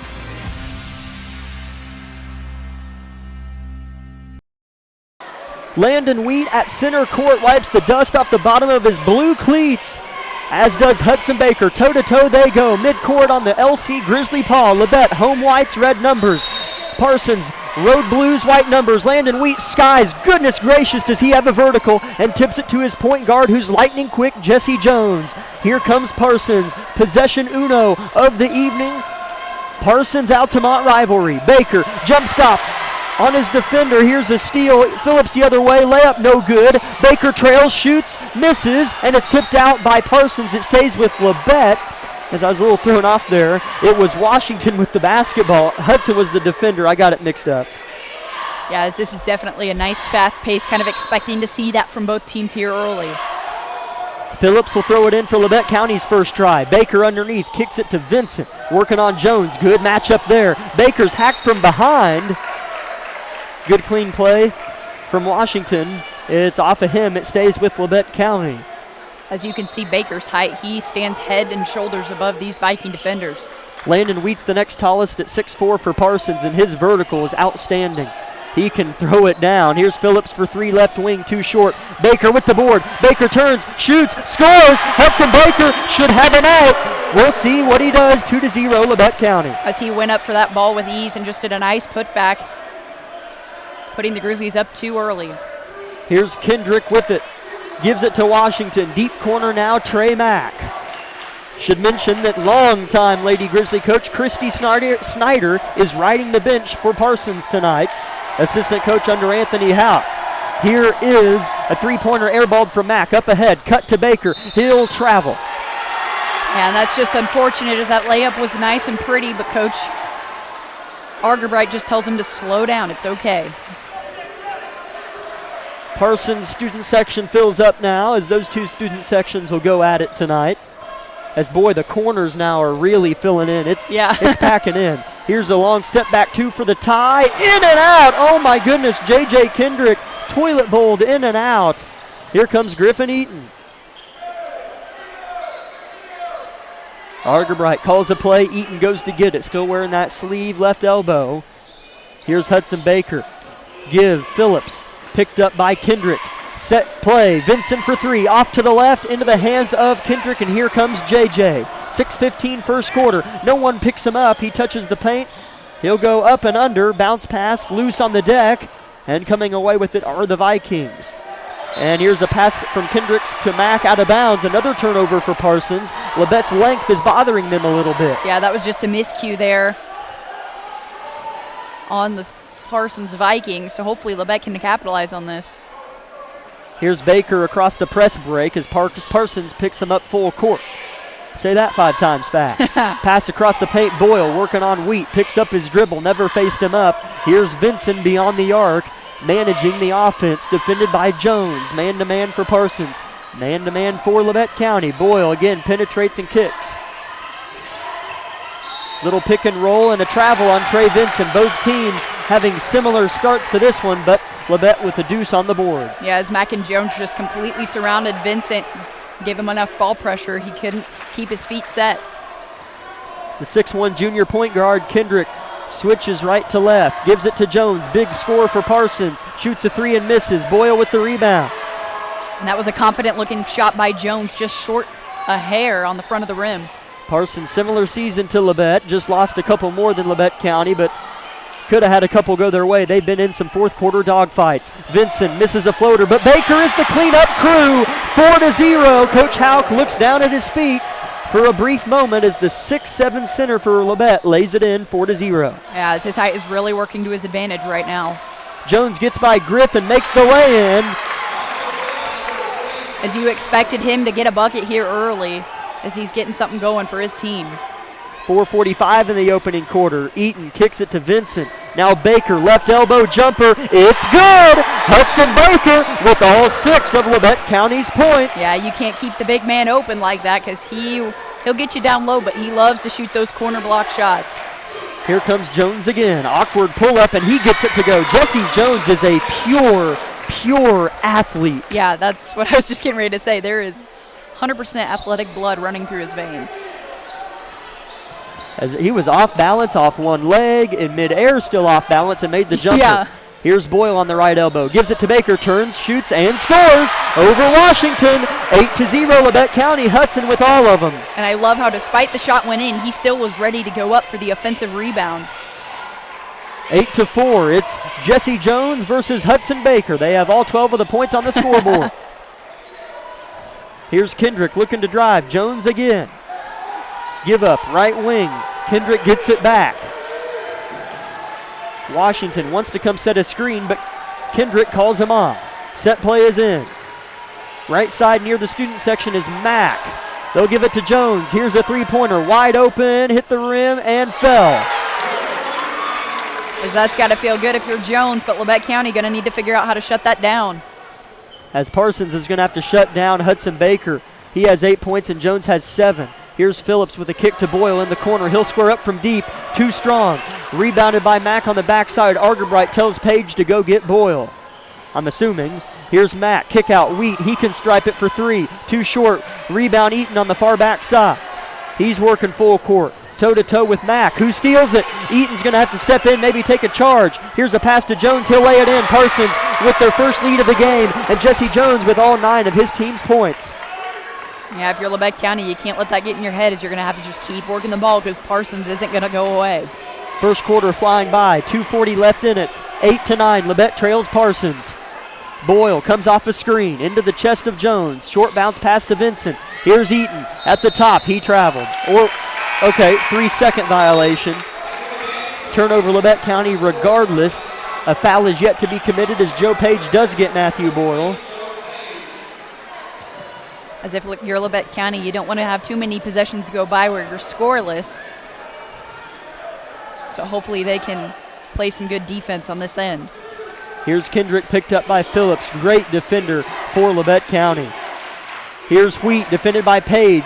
Joe Page, the ex-Viking. Here's a three-pointer from Kendrick. Off to the right. Rebound picked up by Baker, or more or less picked up out of midair as he reached over the back of Washington and got it. Here's Vincent off of a Baker screen. Gets by 1, now 2. And a foul on Washington, I'm assuming. It is. First foul of the game. And that's pretty good for being 6 minutes into the first quarter, as both teams have played fairly clean. So they're going to run an inbounds. Dante Sawyer in the game for Parsons. He can score, especially in stretches. Here's a pick and roll. Baker underneath over Sawyer, misses. Gets his own miss, goes back up, and will go to the free throw line for 2. Sawyer should have taken a charge right there. I know. I was expecting him to fall all the way over, but he just kind of stood his ground and drew the foul. Minute 51 first quarter. Labette 8, Parsons 9. Baker spins, bends, shoots, and doesn't get the friendly roll. Checking back in is Trey Mack for Landon Wheat, as Mack was replaced by Sawyer moments ago. And for the first time tonight, number 21 for Parsons checks in. Travian Tullis, 6'1" junior. Baker buries that right foot on the yellow stripe that splits the middle of the free throw line.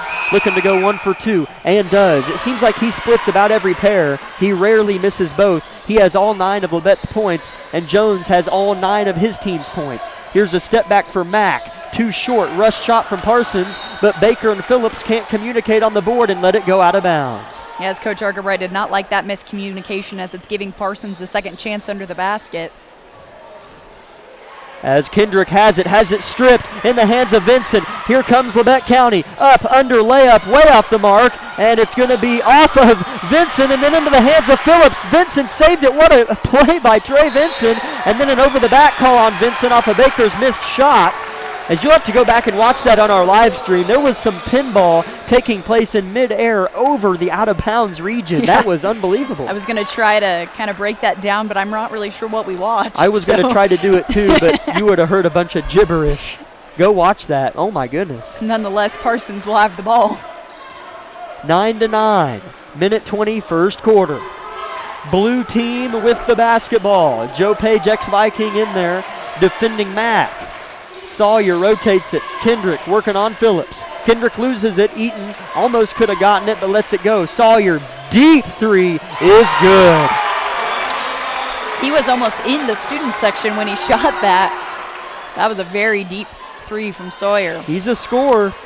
60 seconds. He comes off the bench as well. He had a career night, their last game or 2 games ago. I can't remember. Here's an entry pass to Baker. He corrals. Phillips looking to respond with a 3 of his own and can't do it. And rebound fought for in the hands of Joe Page. What a play to stick with it. Gives it up to Baker, and they'll slow it down. Here's Eaton from 12. It is good. Eaton is just so good on just kind of those quick. He either gets a pass or he tries to go for the layup, and he's just so good at making those quick shots where you don't really have much time to think.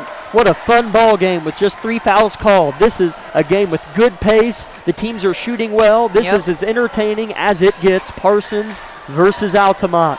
12-11 Parsons, 15 seconds. Dribbling it out Near the volleyball stripe is Kendrick. Jones is going to come set a screen. Here's Kendrick. Pick and pop. Jones, 4 seconds. He's going to take the shot. 3 seconds. Step back three. Too short. He thought he had it. And Phillips is going to heave one that hits the bottom of the hovering scoreboard above the pole at midcourt. So at the end of one, Labette County trails Parsons 12-11. That was a good one. We have 3 more of those left in store. Don't go anywhere. 60 seconds, KLKC Parsons. My name is Bria and I'm a pharmacist at Bowen Pharmacy. I'm here today to tell you about one of our patient programs, Meds to Beds. Bowen Pharmacy South is located in the medical office building at Labette Health. Our staff works closely with the doctors, nurses, and social care workers to ensure that your transition out of the hospital is an easier and more convenient experience for you and your loved ones. If you are having inpatient or outpatient surgery, we will get your medications directly from your doctor and deliver them right to your hospital bed. If you are having a baby, we will get your medications or anything else that you may need to get your family home without the hassle of making several stops along the way. Whether you're here for a few hours or a few days, we are here at Bowen Pharmacy and Bowen Pharmacy South to help get you well without any interruption in transition of care. Just ask for Meds to Beds. At Bowen Pharmacy and Bowen Pharmacy South, we are here for you today and we are here for you tomorrow.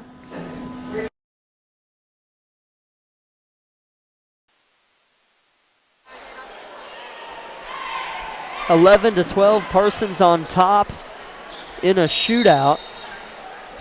Labette County struggled to score. They had just 4 points in the first quarter, 7 in the first half total on Tuesday. Here's Baker, nearly lost it, but gets his abouts under control. His goodness, Baker misses a fader, but I thought he was going to travel 3 times after he caught it, but never did. Yeah, thankfully he got the shot up and didn't get the travel call. Joe Page gets a steal. Out in front, left hand lay in, good. Labette County back up 13-12. Page gets one on his old team. Because he is so good at kind of just picking the ball away. I don't really know how he does it, but that's just a skill that he has. Sawyer gets an edge, kick out. Here's Mack, snatches back between the legs. Good ball movement from the Vikes on this possession. Eaton tries to create the jump ball. Here's a steal. Vincent had his hand on it. Eaton stole it away. Bounce past Vincent on the other side of Sawyer. Lay in, no. Put back, no. Phillips put back is good. 3 opportunities for Labette County. They go up 3. Phillips' first bucket of the game. And that was such a good follow the shot, get the offensive rebound, because it could have been so easy just to let Parsons get the rebound and go back the other way, but the effort pays off by the Grizzlies. Labette on a 4-0 run to open up the first 60 seconds of the second quarter. This could be a game a little spurts from both squads. It has been so far. Here's Kendrick. Ball is on the floor. Labette County's ball pressure defense has been good. Here's Sawyer. He's left unguarded. Long 2-pointer, no good. Rebound Page. Here's Phillips on the outlet. Crossing half court. It's 1-on-3. He'll take it into Wheat's chest and get the lay-in to go. Xavier Phillips for 2 on the other end. Timeout, Coach Hack. Labette County on a 6-0 run in the first minute and a half of quarter number 2. We'll take 30 seconds on KLKC. Day & Zimmerman, one of the largest privately owned companies in the U.S. with operations across the country and internationally. We are comprised of multiple brands that put people to work, protect our freedoms, and improve the world. The Parsons, Kansas location has manufactured munitions for over 50 years for our country's warfighters. Day & Zimmerman has immediate openings for production operators starting at $18.02 an hour on our weekend crew. Work a 12-hour day shift Friday, Saturday, and Sunday and receive 40 hours of pay. We also offer competitive benefits. Apply today.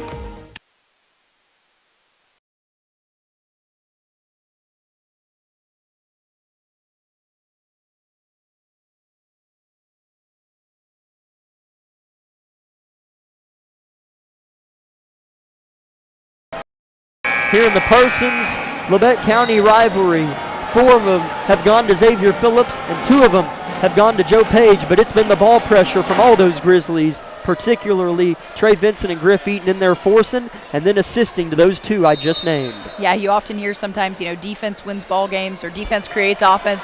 That's exactly what we're seeing right now from the Grizzlies. As Parsons has kind of done a little bit to themselves because they dribble a lot. Yes, they do. And here they get some passes in. Here's Sawyer into the heart of the Grizzly D. Here's a shot blocked out of bounds by Hudson Baker. Trying to get it over him was Tullis, and Baker met it at the top. Goodness, he got up there. Yeah, that was a nasty block there by Baker as he just slammed it into the brick above the cheerleaders and the mats. Hudson has 9, but it doesn't feel like he scored for a while. But he hasn't gotten the best look. Here's Jones on the right side. He has 9 as well. He'll pull up from inside the arc. Miss. Rebound Phillips.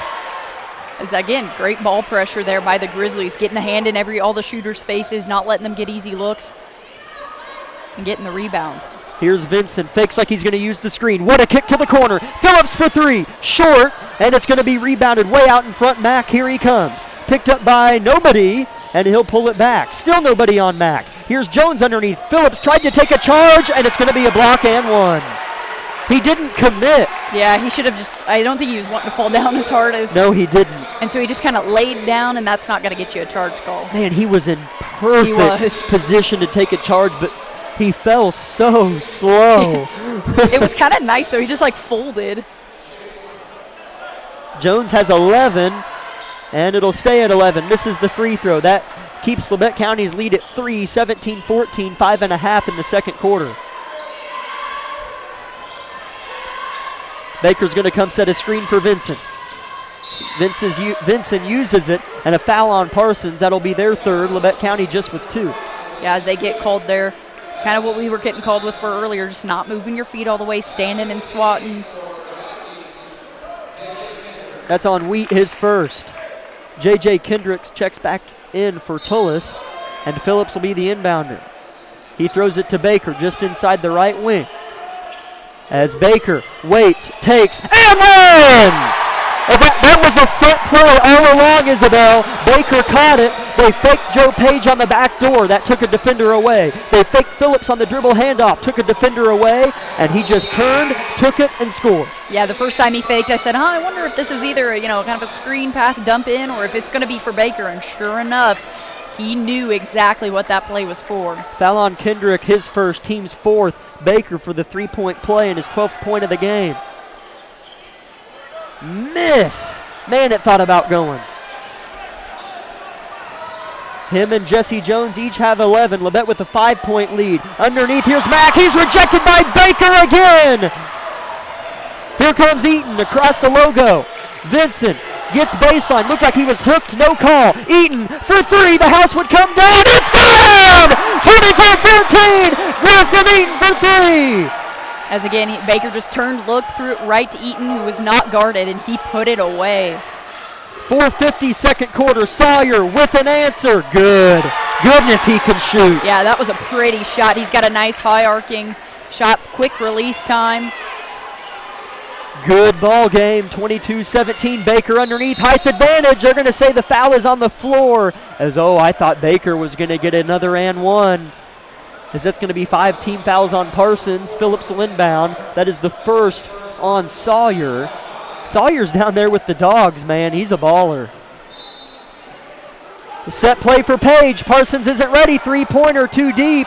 Rebounded by a newly checked in Johnson. Big man for Parsons is going to duke it out with Hudson Baker.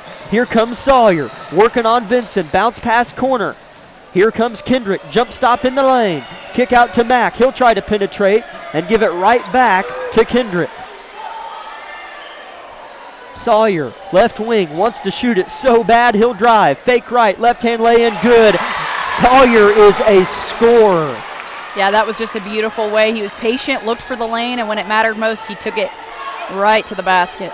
Labette County's lead cut to 3. Sawyer the credit. Jones skies for it, rips it out of the hands of Baker off the entry pass.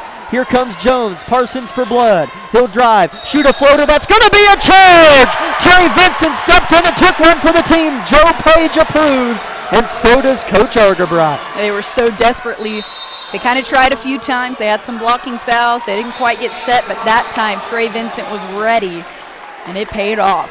First on Jones and the 6th on Parsons as Sawyer takes a breather. He gets some high fives as Sawyer's the reason this isn't a 10-point game right now. Yeah, he is definitely facilitated for this Parsons offense. Page shoots a deep 3 from the right side and misses.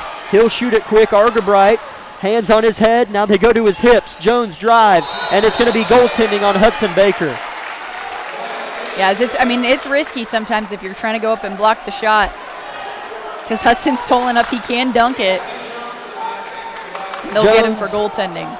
Jones has 13, 22-21 Labette County with 3:20 left in the first half. Here comes Griffin Eaton. Jump stop and a kick. Phillips, right wing three, is good! What an answer from Xavier! They're letting the threes fly. Yeah, that was a beautiful shot because he had no time to let that off, and he canned it. Mack working on Vincent. He'll spin. What a move. Floater, no. Rebound, Page. Pretty footwork, though, by Mack, as it just didn't fall for him. Here comes Eaton behind the back between the legs, using his big man as a centerpiece. Jump stop, leans, shoots, misses, and they're going to get Hudson. I almost said don't call it, but he did. That's Hudson's first, so I'll take it. That's 3 as a team on Labette County. Yeah, you can't be mad at that one. That's just unfortunate as his momentum took him in. Yeah. On the floor for the Vikings is Landon Wheat,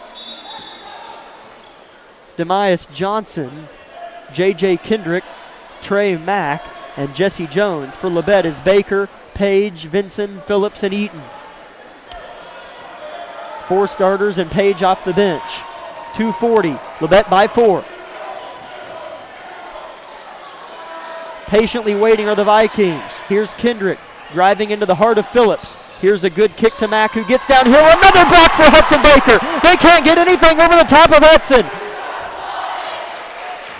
Here's Page driving on Johnson. Nearly stepped out but maintained balance. Eaton at the top of the key, guarded by Mack with 2:15 to play. Argerbright calls in fist.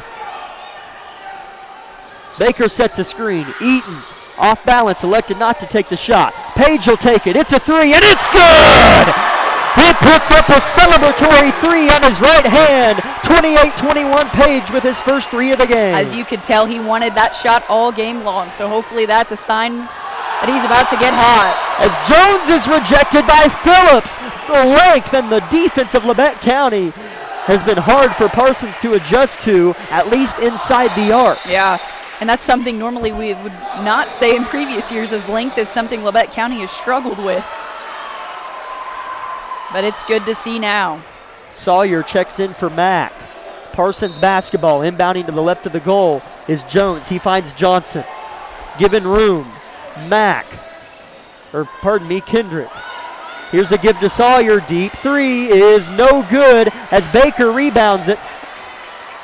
As every time Sawyer shoots, you hold your breath for a little bit. Yeah. 90 seconds, Labette by 7, big possession here.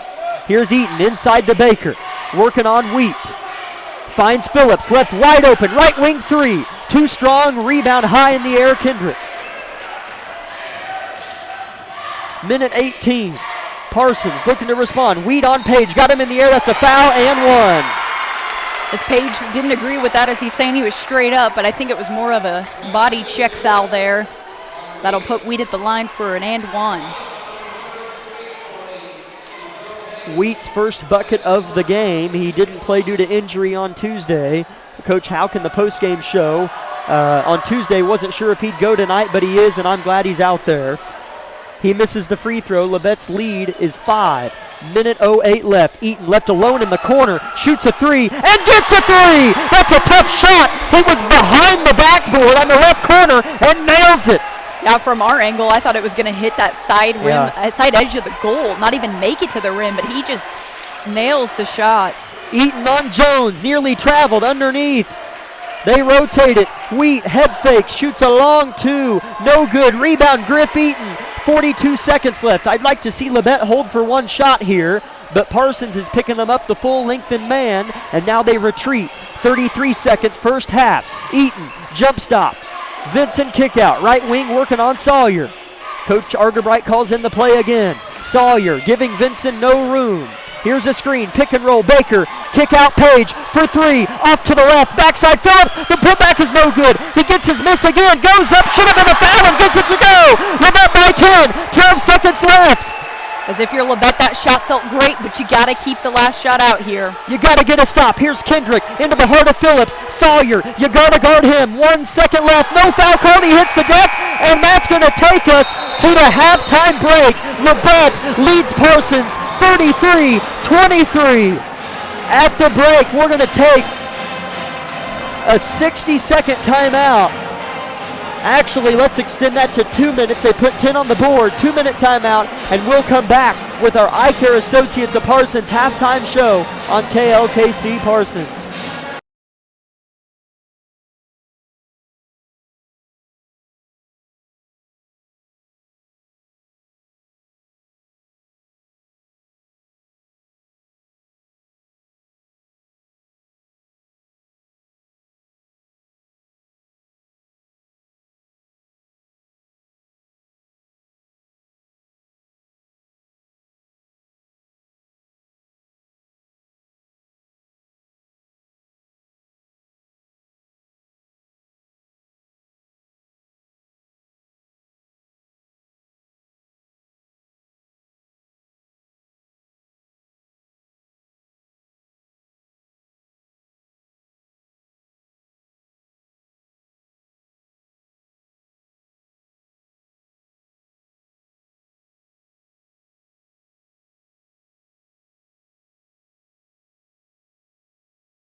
Probably their biggest, it is their biggest home crowd of the season, and might be come into the year as well, as Parsons Altamont always really packs it in. Parsons just a few miles up the road.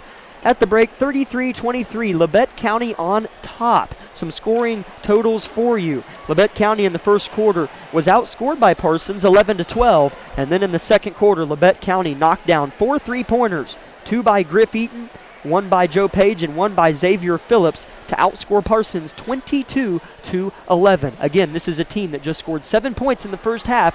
Granted, they won that one on Tuesday night. Leading scorer for Parsons, in fact, the leading scorer for everyone is Jesse Jones at 13. Dante Sawyer has 8, and Landon Wheat has 2. Meanwhile, Labette County has 4 different scorers, none of them below 5. Hudson Baker has 11, 9 in the first quarter. Parsons did a better job on him in the second quarter. Xavier Phillips filled in that gap, though. He had 9, all in the second. Griff Eaton had 8, 2 3-pointers in the second quarter, and Joe Page had 5 and a 3-pointer in that second quarter. Isabel, it's been fun. It's been a well-officiated game. The pace has been great. It's a quick game. Both teams have shot fairly well for what it's worth. I feel like Labette County shot extremely well. Jesse Jones has been great. Just a real quick summary, but what did you like from that first half? You know, I really like, yeah, you're exactly right. It's fun. You want a rivalry game to be good. You want it to be, fast-paced, good shots, fun shots, and I think we've seen all that tonight. But what I've really liked from Labette County has been just how they've worked the ball very quickly. I've thought they've had nice outside passing. They've had some turnovers or kind of some miscues, especially in those first few minutes of the first quarter. But I feel like they got the kinks worked out pretty well. They looked pretty, composed. They were, kicking it. If they didn't have the shot, they'd look for somebody outside on the wing. And I think that's why we saw so many 3-pointers in the second half. Plus, we were making them. So why wouldn't you want to shoot the 3 ball? But it's just been fun to watch, and I just don't want them to lose this pace going into the second half.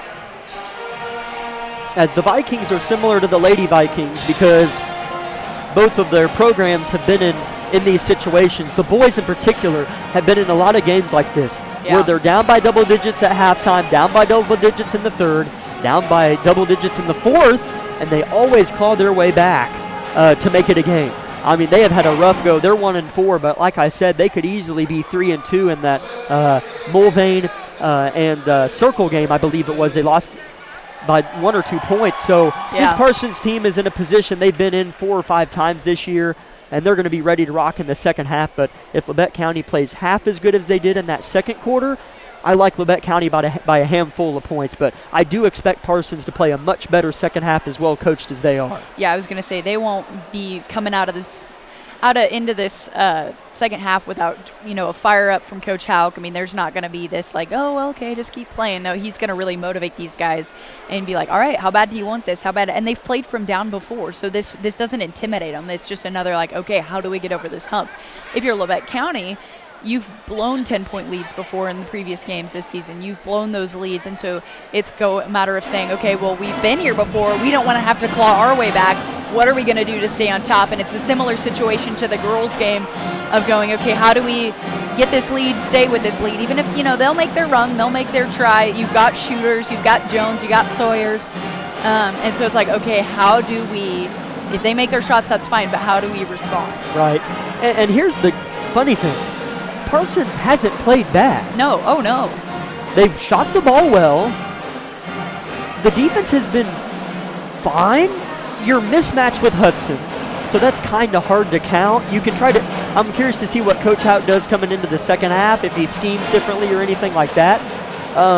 He only did have 2 points in that second quarter, so Hauk might just leave things the same. But what happened to Parsons was Labette County got hot. About everything fell, or at least it feels like it if you're a Vikings fan, I bet.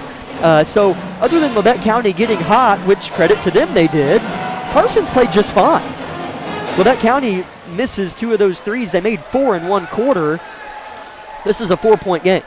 So we'll see what happens and we'll see what prevails. But Labette County did definitely outplay Parsons in that first half of basketball.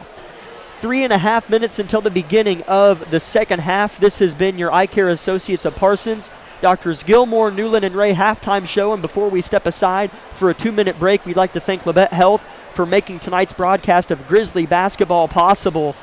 Other sponsors for tonight's broadcast and throughout this season include Labette Community College, Forbes Hoffman Funeral Homes, Clements Insurance Agency, Labette Health, Woodworth Enterprises, Herman Lumber, Carson Wall Funeral Homes, Commercial Bank, Eye Care Associates of Parsons, Labette Bank, the Bartlett Co-op, Labette Center for Mental Health Services, Community National Bank, Tank Connection, Wood Insurance Center, the Unified School District of USC 506, the Corner Store of Altamont, Day and Zimmerman, and SCK Orthopedic. 2.5 minutes till the beginning of the third quarter. Labette with a 10-point lead. Again, this has been your Eye Care Associates of Parsons halftime show of Grizzly basketball. We'll talk to you when the third quarter begins in 2 minutes on KLKC Parsons.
County makes their way onto the floor as the clock winds down from 15 seconds to the beginning of quarter number 3. Jack Leak with Isabel Redford and Lucas Hayward on our KLKC Sports YouTube live stream.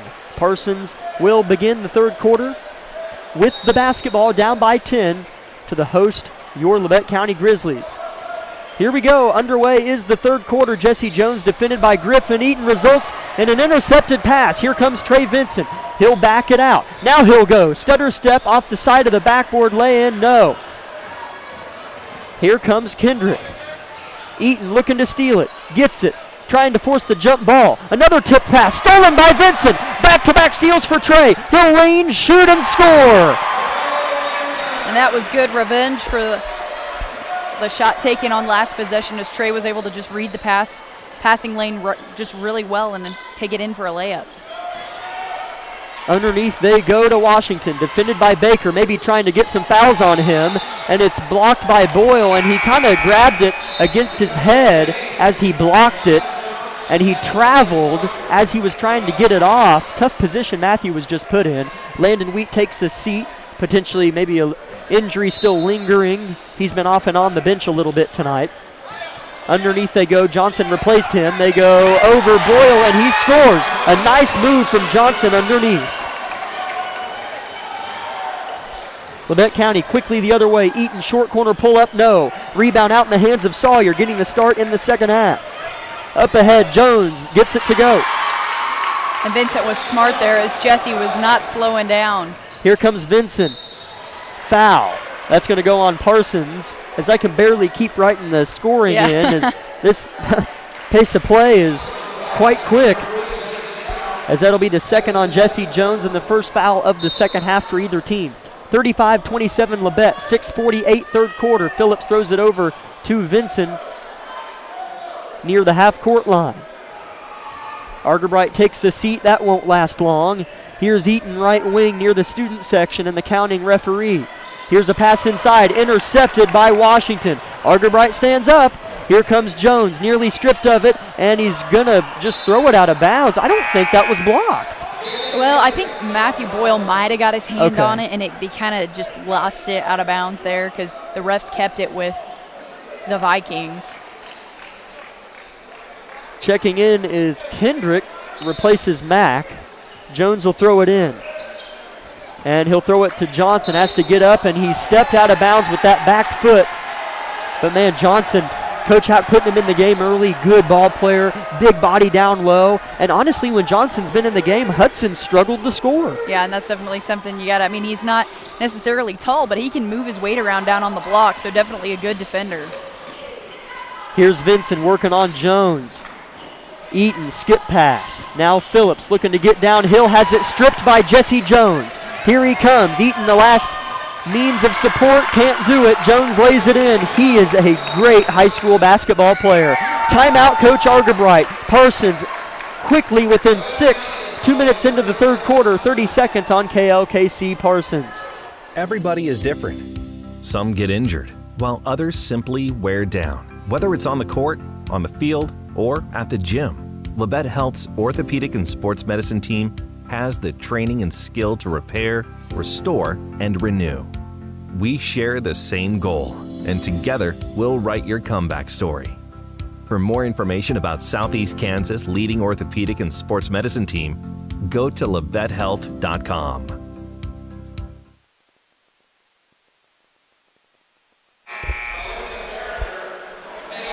Labette County had the first 2 possessions go their way. Trey Vincent had 2 steals on Parsons' first 2 touches of the game and got the lead out to 12 on a breakaway layup. But Jesse Jones and Demise Johnson have had other plans, and they've cut into the Grizzly halftime deficit of 10, and now it's at 6.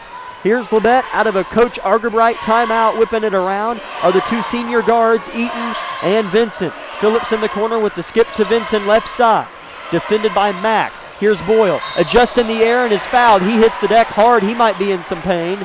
He'll get up, he's okay, and he'll shoot 2 free throws. Yeah, we talked about that 10-point deficit in halftime of being kind of a cushion, but you don't want to, have that dwindled away till you're at a tie ball game. You want to use a halftime lead as a trampoline more than a cushion because you don't want to have to fall on it at all. And if you do, you want to bounce right off of it. 36-29, Boyle makes the first. One more to come. 5:40 in the third quarter, 36-29. Boyle with the free throw line at Circle last week. His second's good. He has 4 points all in this quarter. Lead is to 13 for Labette County, 42-29. 4:20 in the third quarter. Here's Johnson with the handoff to Sawyer. Off another screen. Underneath, short corner, Landon Wheat. Takes one dribble and gives it back to Sawyer, who travels. Parsons has struggled with turnovers. Coach Hauk sends in a troop. J.J. Kendrick is going to go leave Landon Wheat, who I'm going to take a wild guess and say he's not 100%. Yeah, because normally I remember him last year when we played, and he was phenomenal. He's awesome. Not saying that he hasn't played, decent tonight. I just think that the injury's kind of plaguing him, or something's not quite right. Yeah. So hopefully everything gets resolved with him quickly. Here's Eaton with the give to Vincent near the left side. Here's Boyle, high post, kick out Phillips. He'll let it rip, and it's too strong. And then Jones is going to have his rebound nearly get tipped out. And I think that Sawyer may get a cramp or a rolled ankle. I think he cramped his left calf. He'll limp to the corner. He'll catch it. He'll shoot with the cramp and hit with the cramp. As Sawyer went from nearly hitting the deck to positioning himself in the corner and making a three with a cramp in his left calf. Timeout, Coach Hauk. Sawyer can really shoot at 30 seconds on KLKC. V93.5 is your home for the best variety of the 80s, 90s, and today. Get your day started with the Anna and Raven Morning Show. You're the judge during couples court. Couples share their disagreement, and then you decide who's right. Think you know pop culture trivia? It could pay off, and you score the cash jackpot when you play Can't Beat Raven. Krause in the House gets you home every weekday afternoon starting at 2. Stream us anytime, anywhere at KLKCradio.com.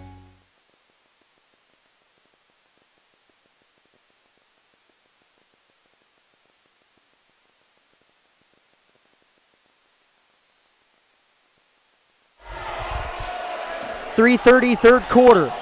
Sawyer got Parsons from 13 to 10. He'll take a seat as I think he cramped a calf.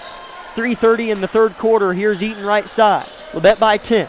He's double teamed. Jones picks his pocket, and he's lightning quick, and he'll lay it in on the other end. Parsons immediately within 8 again. We said earlier it'll be a game of runs, and it has been. Yep, and Labette County just has to continue to chip away, build the 2 points when they can, and not let this pressure get to them. Labette with an 8-point lead and a travel on Griff Eaton as Parsons was within 6. Argerbright called a timeout, and they go to 13. Then Hauk calls a timeout, and it goes from 13 to 8, and Parsons has the ball. Both these coaches know when to burn and know what to tell their troops when they're down. Here's Kendrick. Jones gets by Eaton, pulls up from 12, misses left. Rebound tracked down by a host of Grizzlies, and Eaton saves it and whips a Mahomes to Vincent. Mahomes, coast to coast, left-hand layup, no. Follow from Phillips is good. Phillips almost tomahawked the putback, and Argerbright tells him to get juiced on the defensive end. Yeah, as you got to build momentum like that, because that was a great follow by Phillips. And that's got to be a foul. Yep. It is. Washington took it hard. He's trying to get going, and I'm assuming they're going to say he was shooting. Yep. And he'll shoot 2 free throws. As that's just Xavier's second, so that's not terrible with 2:30 left in the third. As Washington took him at it hard. Johnson's first rattles home hardly, or Washington hit the rim awful hard but fell in. 2:30 in the third, 44-35, Labette County with one more free throw from Jamarian Washington. Good. Nice, pretty high arcing shot by Washington. Parsons has beat Labette County by 2 points in this third quarter. It has been nip and tuck. 2.5 minutes left in the third. Here's Phillips, high post, dump to Baker. Good position. Beautiful look there, and that's exactly what the Grizzlies got to keep doing as Baker has that such big height difference. Here's Page, loses his defender. Here's a layup, that's pretty. Trey Mack gets to the rack and finishes his first bucket of the game. Yeah, he definitely cut the defense up pretty quick there, and that was a nice move by Mack.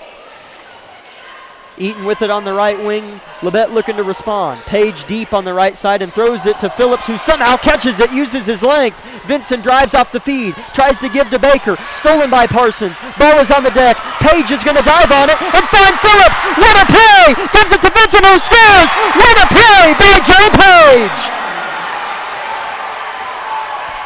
Wow! Did you see that? That was fun to watch right there. As what hustle from Page, and then the end effort by Phillips and Vincent. Jesse Jones launches one from way deep and air balls, and it'll be Labette County ball. And here, Matthew Boyle. 10-point Labette County lead. Couple Vikes check in as well. A couple new faces. Connor Barkus checks in, as well as Jagger Quirin, who played big minutes on Tuesday's victory against the Fort. Yeah, and this will be exciting to see. You always want your young players to get varsity minutes, and what better way to do it than in a rivalry game. Both coaches choose to go deep in the bench at the same time. Here's Bates defended by Barkus. Interesting. A minute 10. 10-point Grizzly lead. Griff Eaton on Sawyer. Dribbles off his toe on the deck, and a jump ball, I hope it is. It stays with Labette, so they're bailed out there. Trey Vinson checks in, and he will get Griff. And Xavier Phillips checks in as well for Hudson Baker.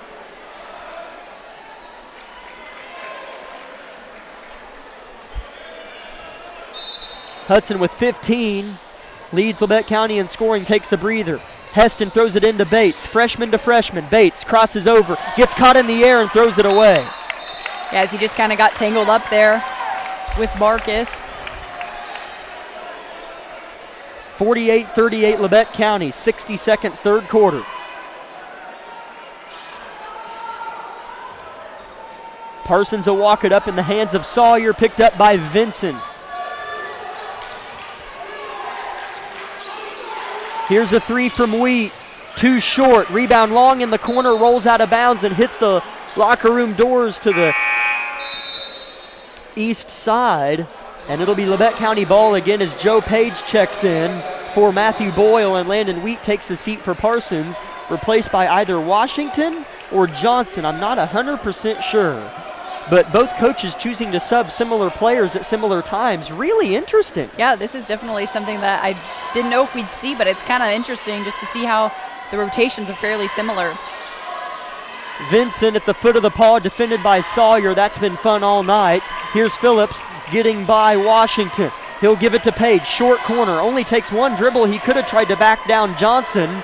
20 seconds, they must be holding for one. Sawyer pokes it out of the hands of Vincent. One in the backcourt, won't get it. Vincent off a hard screen, and a foul on Parsons. With 14 seconds on the clock, that's the fourth team foul on Parsons. Labette just with one in all of the third quarter, and that is going to be the fourth on Washington? Huh. It is. Bates will throw it in with 14 seconds on the clock. He'll throw it to Phillips. Big possession. Both teams have scored the same amount of points in the third so far. Labette County fouled again. I think that's going to foul Washington out of the game. Yeah, that's unfortunate. I think, yep, that's who they're going to get. It doesn't feel like anyone has 5 fouls in this game. I know. That's kind of, I mean, I believe the foul count, but that's surprising. Jesse Jones is going to check in for Washington, and that is his 5th. Hate to see a starter go out for either team. It's just been so fun to watch them go at it. Yeah. Phillips will throw it into Page. What a set play. Phillips with 3 seconds left. Too strong, but with time. Barrett Heston underneath. Tries to put it up and throws it away to Sawyer. But what a play from Barrett Heston to at least save a chance for Labette to score at the buzzer. At the end of 3, Labette 48, Parsons 38. Here we go on KLKC, a 60-second timeout. My name is Bria, and I'm a pharmacist at Bowen Pharmacy. I'm here today to tell you about one of our patient programs, Meds to Beds. Bowen Pharmacy South is located in the medical office building at Labette Health. Our staff works closely with the doctors, nurses, and social care workers to ensure that your transition out of the hospital is an easier and more convenient experience for you and your loved ones. If you are having inpatient or outpatient surgery, we will get your medications directly from your doctor and deliver them right to your hospital bed. If you are having a baby, we will get your medications or anything else that you may need to get your family home without the hassle of making several stops along the way. Whether you're here for a few hours or a few days, we are here at Bowen Pharmacy and Bowen Pharmacy South to help get you well without any interruption in transition of care. Just ask for Meds to Beds. At Bowen Pharmacy and Bowen Pharmacy South, we are here for you today and we are here for you tomorrow.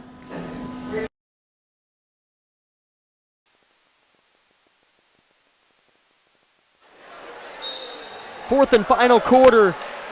It's going to be good. Parsons with it, down 10. Each team scored 15 points in the third quarter, and this one begins the same way the third quarter did. A steal. Here comes Vincent. Lay in. No good. Rebound Parsons. Here comes Mack. Up ahead to Kendrick. Leans into Phillips, and they're going to draw a foul. As it's good, though, to see Labette County pushing the pace, still moving fast, still aggressive. Kendrick shooting 2. 7:39 in the game.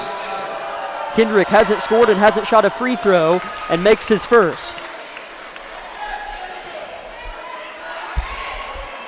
Baker in the game with Boyle on the opposite block of him. Phillips, Vincent, and Eaton.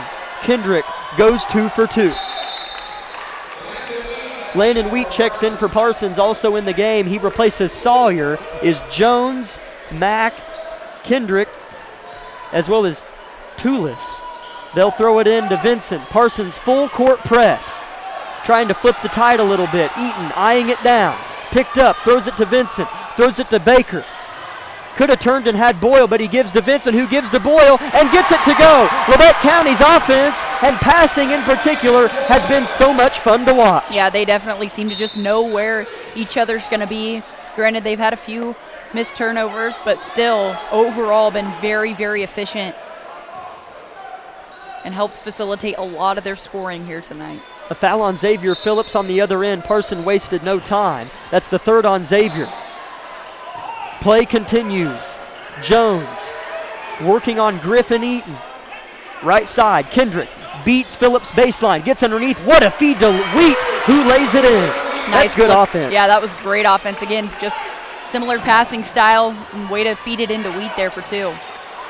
Eaton finds Phillips, a little bit tougher this time for him. Here's Vincent up ahead. He'll penetrate, give a little euro and reverse. Phillips, top of the key tray. Too short, he knew it. Tipped high. Here comes Jesse Jones. His team only trails by 8 with the rock. 6:40 in the game. Wheat wasn't ready for it. Eaton's going to try to steal it, but it's in the hands of Mack. Here's Mack on a back cut, swerving. What a feed to Wheat. Gets his man to bite, misses. Rebound Baker. That is a big swing right there. Yeah, because that was about to be an easy 2 points for the Vikings. Here's Griffin Eaton with a kick out to Vincent in the corner. He'll spin off his defender Toulis and kick out to Phillips. Given space, but finds Boyle. Right elbow jumper, no good. Rebound Jones. And I'm not sure I liked that shot, as Matthew Boyle's now going to get it called for a foul as he hacked across the front of Jones. As that's not what you want to do when you turn the ball over like that and then go back down and foul at the other end. Host of Vikes check in. It's Quirin, Johnson, and Sawyer replacing Wheat, Kendrick,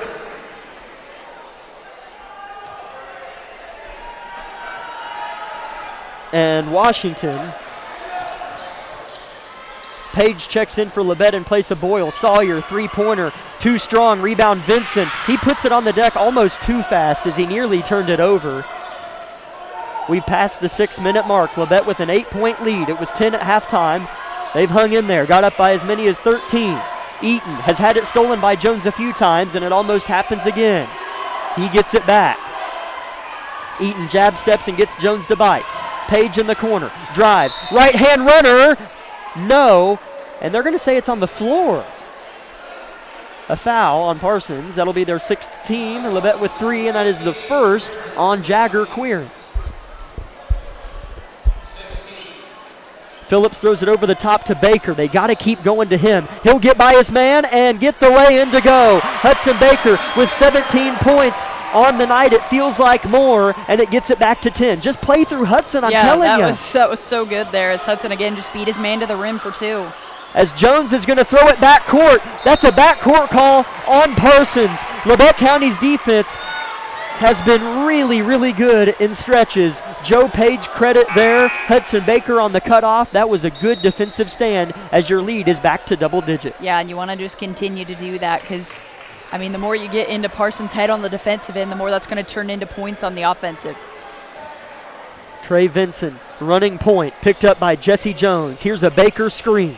Vinson gets by both of them. Jump stop, what a drive, but misses the lay-in. Baker fighting, and it's picked up by Parsons and Mack.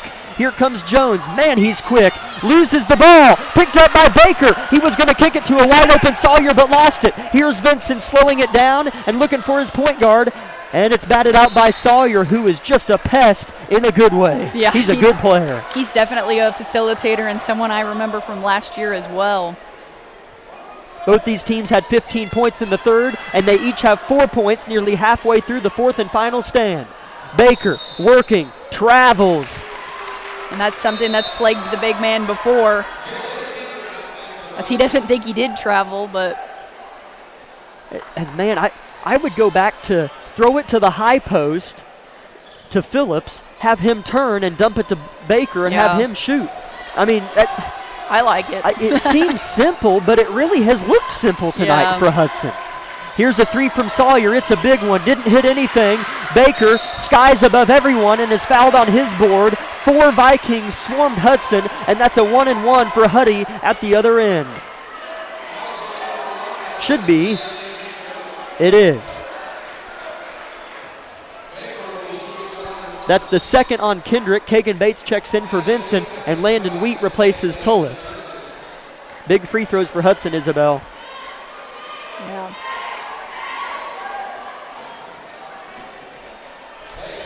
4.5 in the game. This could go to 12 if he makes them both. Big swing potentially. He shoots, misses short. Phillips with the board. He'll lean, shoot a hook, and he'll go shoot 2.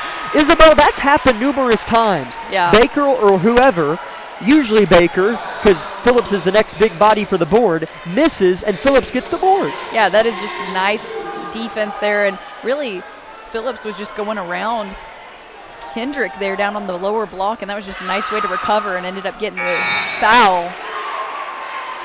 Xavier Phillips has had probably the biggest 12 points of anyone. Yeah, he's played really well tonight. He scored at the right time and made the right plays. Yep. And his defense has been a lot better. Everyone's focus was on Xavier's offense, but his defense has been outstanding. And so is Joe Page's defense. Yeah. Goodness gracious. This is a good defensive team in Labette County. Phillips splits the pair. They lead by 11. Your Grizzlies with 4.5 to play. Here comes Mack. Kick to the corner. Sawyer will let it fly. Good shooter. Misses again. He's missed his last 3. Rebound Eaton. Griffin will throw it down. 4:15 to play. Grizzlies by 11. 53 points on the evening.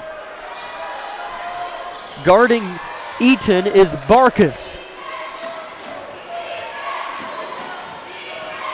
Eaton just going to dribble around. Here's Hudson in the high post. Looking to take Wheat downhill, and will. And he traveled again. He knows what he wants to do, and I like it. I love it, and I want more of it, but I could do without the travels. And I know that it's a little bit harder when you're taller and moving at a certain speed, but when he gets that fake up and goes under, when he gets that down, oh my gosh. Yeah, he'll definitely be a deadly threat when he can figure that out. He still is now. Just kind of gets ahead of himself sometimes. Jones is going to draw a foul on Griffin Eaton, and Jones will shoot 2 free throws to try to get it back to single digits at 9 with 3:40 on the clock.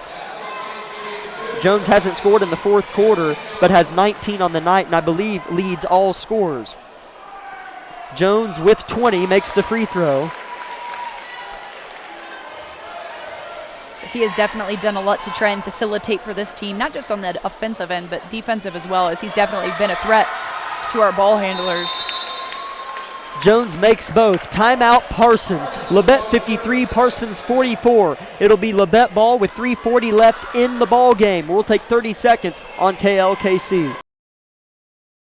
With many years of combined experience, Eye Care Associates of Parsons has set the framework in providing comprehensive eye health examinations for all ages and routine vision care for families throughout the four-state area. Our optometrists and staff provide remarkable care with state-of-the-art technology to help with diagnosis and management of eye health conditions. Give us a call or visit our website to schedule your next eye exam. Eye Care Associates of Parsons. Experience modern eye care.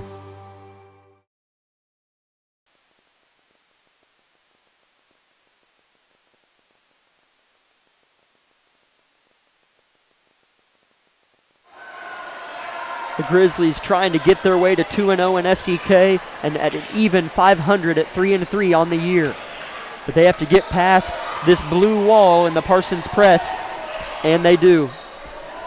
They lead by 9, Labette County, 3.5 to go. Phillips with the ball, gives it to Vincent. On the floor, those two are with Baker, Eaton, and Page. Vincent nearly traveled, looked like he broke his right ankle, but he's okay. Here's Eaton on the left wing, Labette burning time. As this is smart if you're Labette County. Joe Page dribbled behind his back, and Jones was waiting for it, and will lay it in as, Page did not feel Jones behind him. Yeah, that was just sneaky there by Jones, as Page was not aware. And there you go, 7-point game with 2:57 to go. This is where Parsons has thrived this year. Page for 3. It's good! That is big time! Joe Page, big time ticker. Gets it back to 10 with 2:45 to go. As that was just exactly what Joe Page needed to redeem himself on that last offensive possession, as he was left wide open. Page swerving and scoring, Jones. Man, is he good. As we said earlier, he's pure athlete, and he's showing that out right now. Eaton dribbles into a trap and finds Vincent. They have numbers. Page wants a 3. Air ball. Phillips put back. Air ball again. Here comes Jones. Can get it to 5 with a 3. Can Parsons. Back door. Block! Baker! Big time block! As Coach Argerbright tells his team to just slow down. Don't rush into it, which I think is wise. Just run a nice offensive play. Run some time off the board and try to build on this lead. Under 2 to go, Labette by 8. Eaton has struggled with dribbling tonight, gives it off to Page. Oh, he wanted to let it fly. As here's Eaton. As Argerbright's leaning into the referee's ear like if we score, he's going to take one of his old-fashioned timeouts. Minute 38, Parsons still not electing to foul. Here's Vincent, caught in a trap, and he's fouled, and he'll shoot just a 1-and-1, and Argerbright takes a seat. Big free throws. Yeah, his 3 free throws matter in any game situation, but especially now because you want to keep Parsons out of it, keep their mentality out of it. It doesn't feel like this is the game before Christmas break. It doesn't. Feels like it should be week before Valentine's Day, late February, fighting for an SEK title, and that might be what we're going for when we go to Parsons later in the winter. Vincent knocks down the front end. That's huge. Matthew Boyle is going to check in for Labette County in place of Joe Page. As again, Trey's been someone who's been reliable at the stripe this season so far, as he's proved that he can shoot these free throws. Looking for his 8th point. Gets it. Back to 10 for Labette County with a minute 30 left in the game. Here comes Jesse Jones. He's been fabulous. Picked up by Griffey and switches hands. Almost traveled and finds Wheat. Turns and gives. Sawyer jabs right, goes left, under the rim. Nearly traveled, and they call it. All right. Turnover Parsons. Labette County with the 10-point lead and the ball.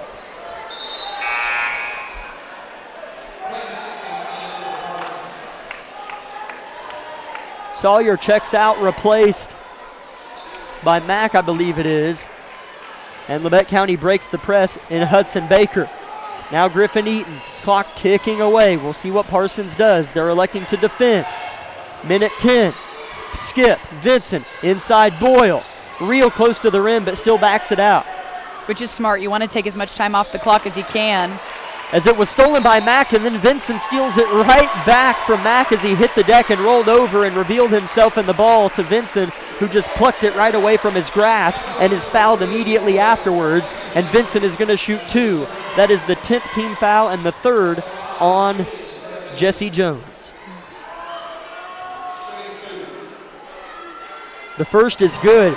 He is 5 for 5 from the line and has 9 points, looking for 10. Both these games tonight have flown by as we've just passed the top of the 9 o'clock hour, as Vincent's going to miss but get his own rebound and soar to the rim and get fouled and earn another trip to the stripe. Wow, what a play. Yeah, as he's just continued to work, and he's impressed us all game. So have the other Grizzlies. But it's been fun to watch Vincent tonight. 4 Vikings set to check in, make that 5. Vincent makes the first. Now he's got 10. 5 new Vikings check into the contest. I'll try to name them off. Connor Largent, the Jagger Queeran, Connor Barkus. If you see the numbers, help me out. Looks like Joe Keel.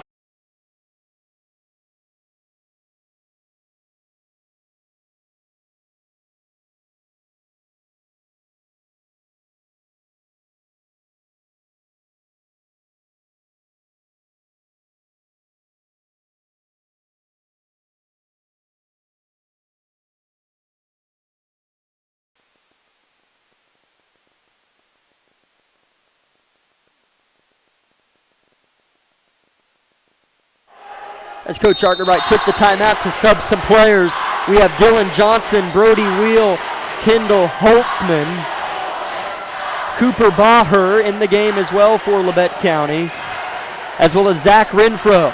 So it's pretty much JV at this point. Renfro fighting for a board off a missed basket. Renfro hits the deck and finds Holtzman. What a play from the Grizzly JV. They lead by 15 with 20 seconds left. We'll see if someone puts up a shot. Baher will take it, and Baher will get it! Cooper Baher, a straightaway 3, puts Labette County up 18, and here comes Parsons. What a shot by Baher as it just sunk right into the net. I don't have all these players on my roster sheet for Parsons as they miss a couple shots and the buzzer will sound.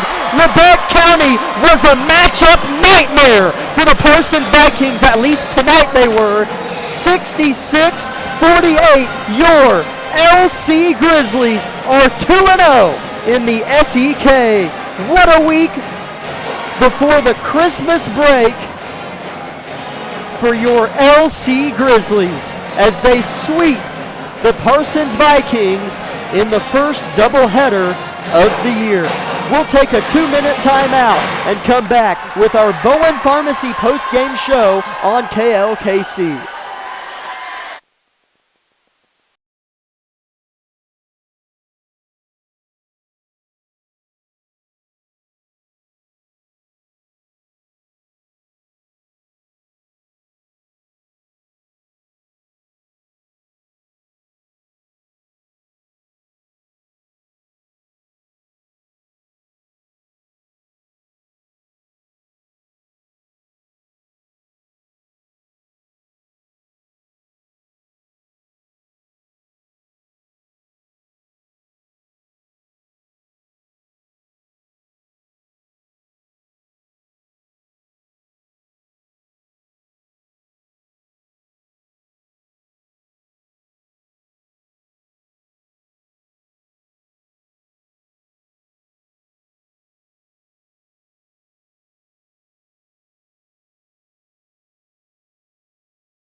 Celebration ensues on the hardwood in Harrison Gymnasium as the students on the far northwest corner of the court await the arrival from the locker room. Coach Argerbright, along with his crew, who put on a masterful show tonight against their rival, the Parsons Vikings. They knock them down 66-48, and this is one where Labette County, this is from what I saw as a basketball fan. They were a matchup nightmare for Parsons. I know Parsons will get better, and I know it'll be a brawl, and Labette County probably won't win by 16 at Parsons. But tonight, Parsons had no response for Hudson Baker.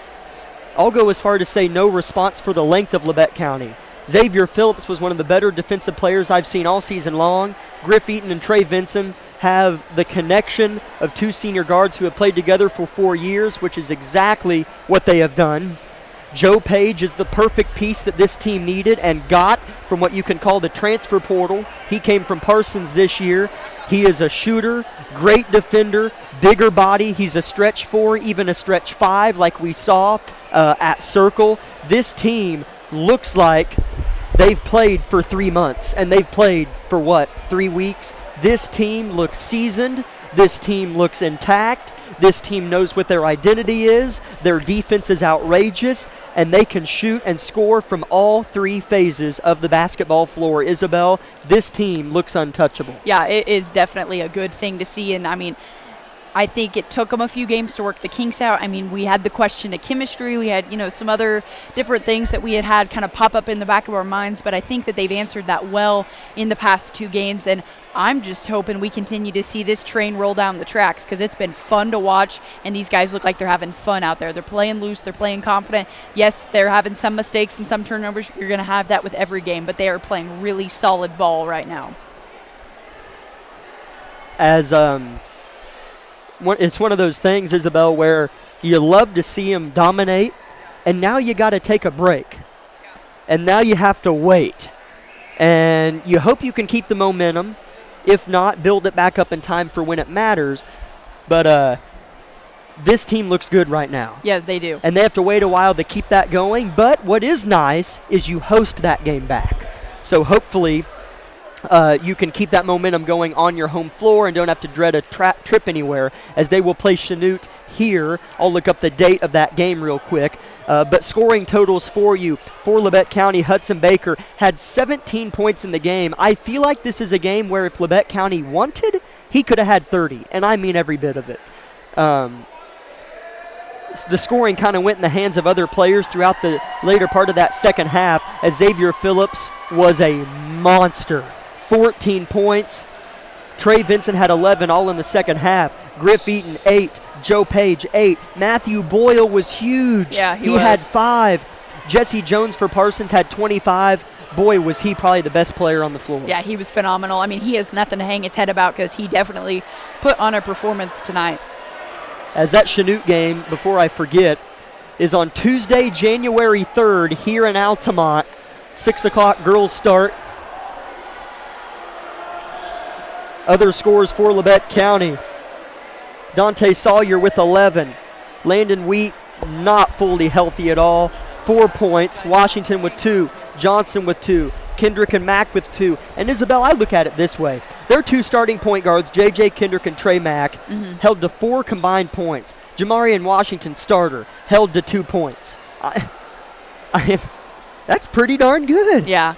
No, that is, I mean. To shut down the guards. I mean, Jesse Jones is going to average probably 19 this year. Yeah, for sure. And he's great. So if one of them was going to bleed out and score, it was probably going to be him. But to hold the other 4 starters to 2, 4, 6, I think was Wheat the 5th starter? He had 4. So to hold them to 10 points combined, fabulous. Yeah. As Coach Rugerbride, I can guarantee you, will make his way up here. But Isabel, what a great night from our girls. What a great night from our boys. We will step aside for well, there he is. Right okay, there he is. We'll keep it here. We'll be joined by Coach Argerbright, whose team just moved to 2-0 in SEK play.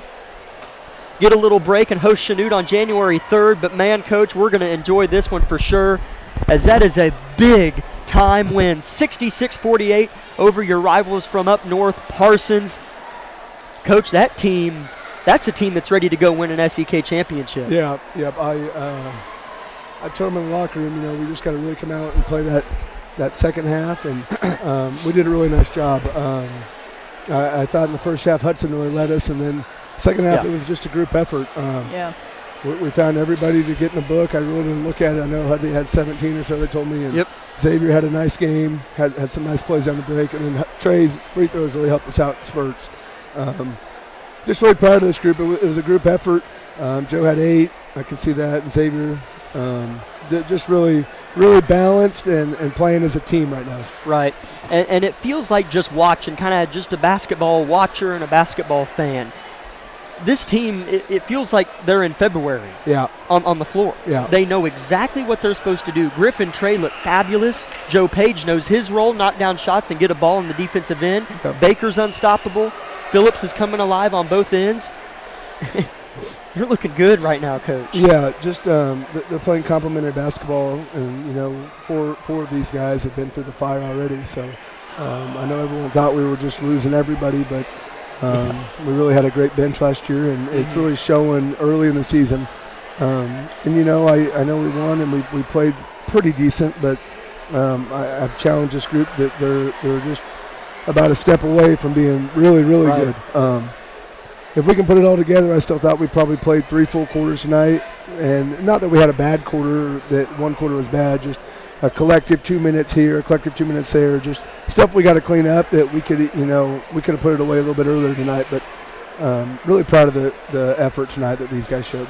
As Parsons, Coach, I'm sure you've paid some attention, has been in some similar games. They're used to being down 10, 15, 20 in the second half, and they've been right there. Yeah. But tonight, they got maybe within 5 or 6, and I don't know if it was any more. Talk about your team's ability to keep the lead and then stretch it. Yeah, we talked about there's going to be some runs in this game. It's a rivalry for a reason.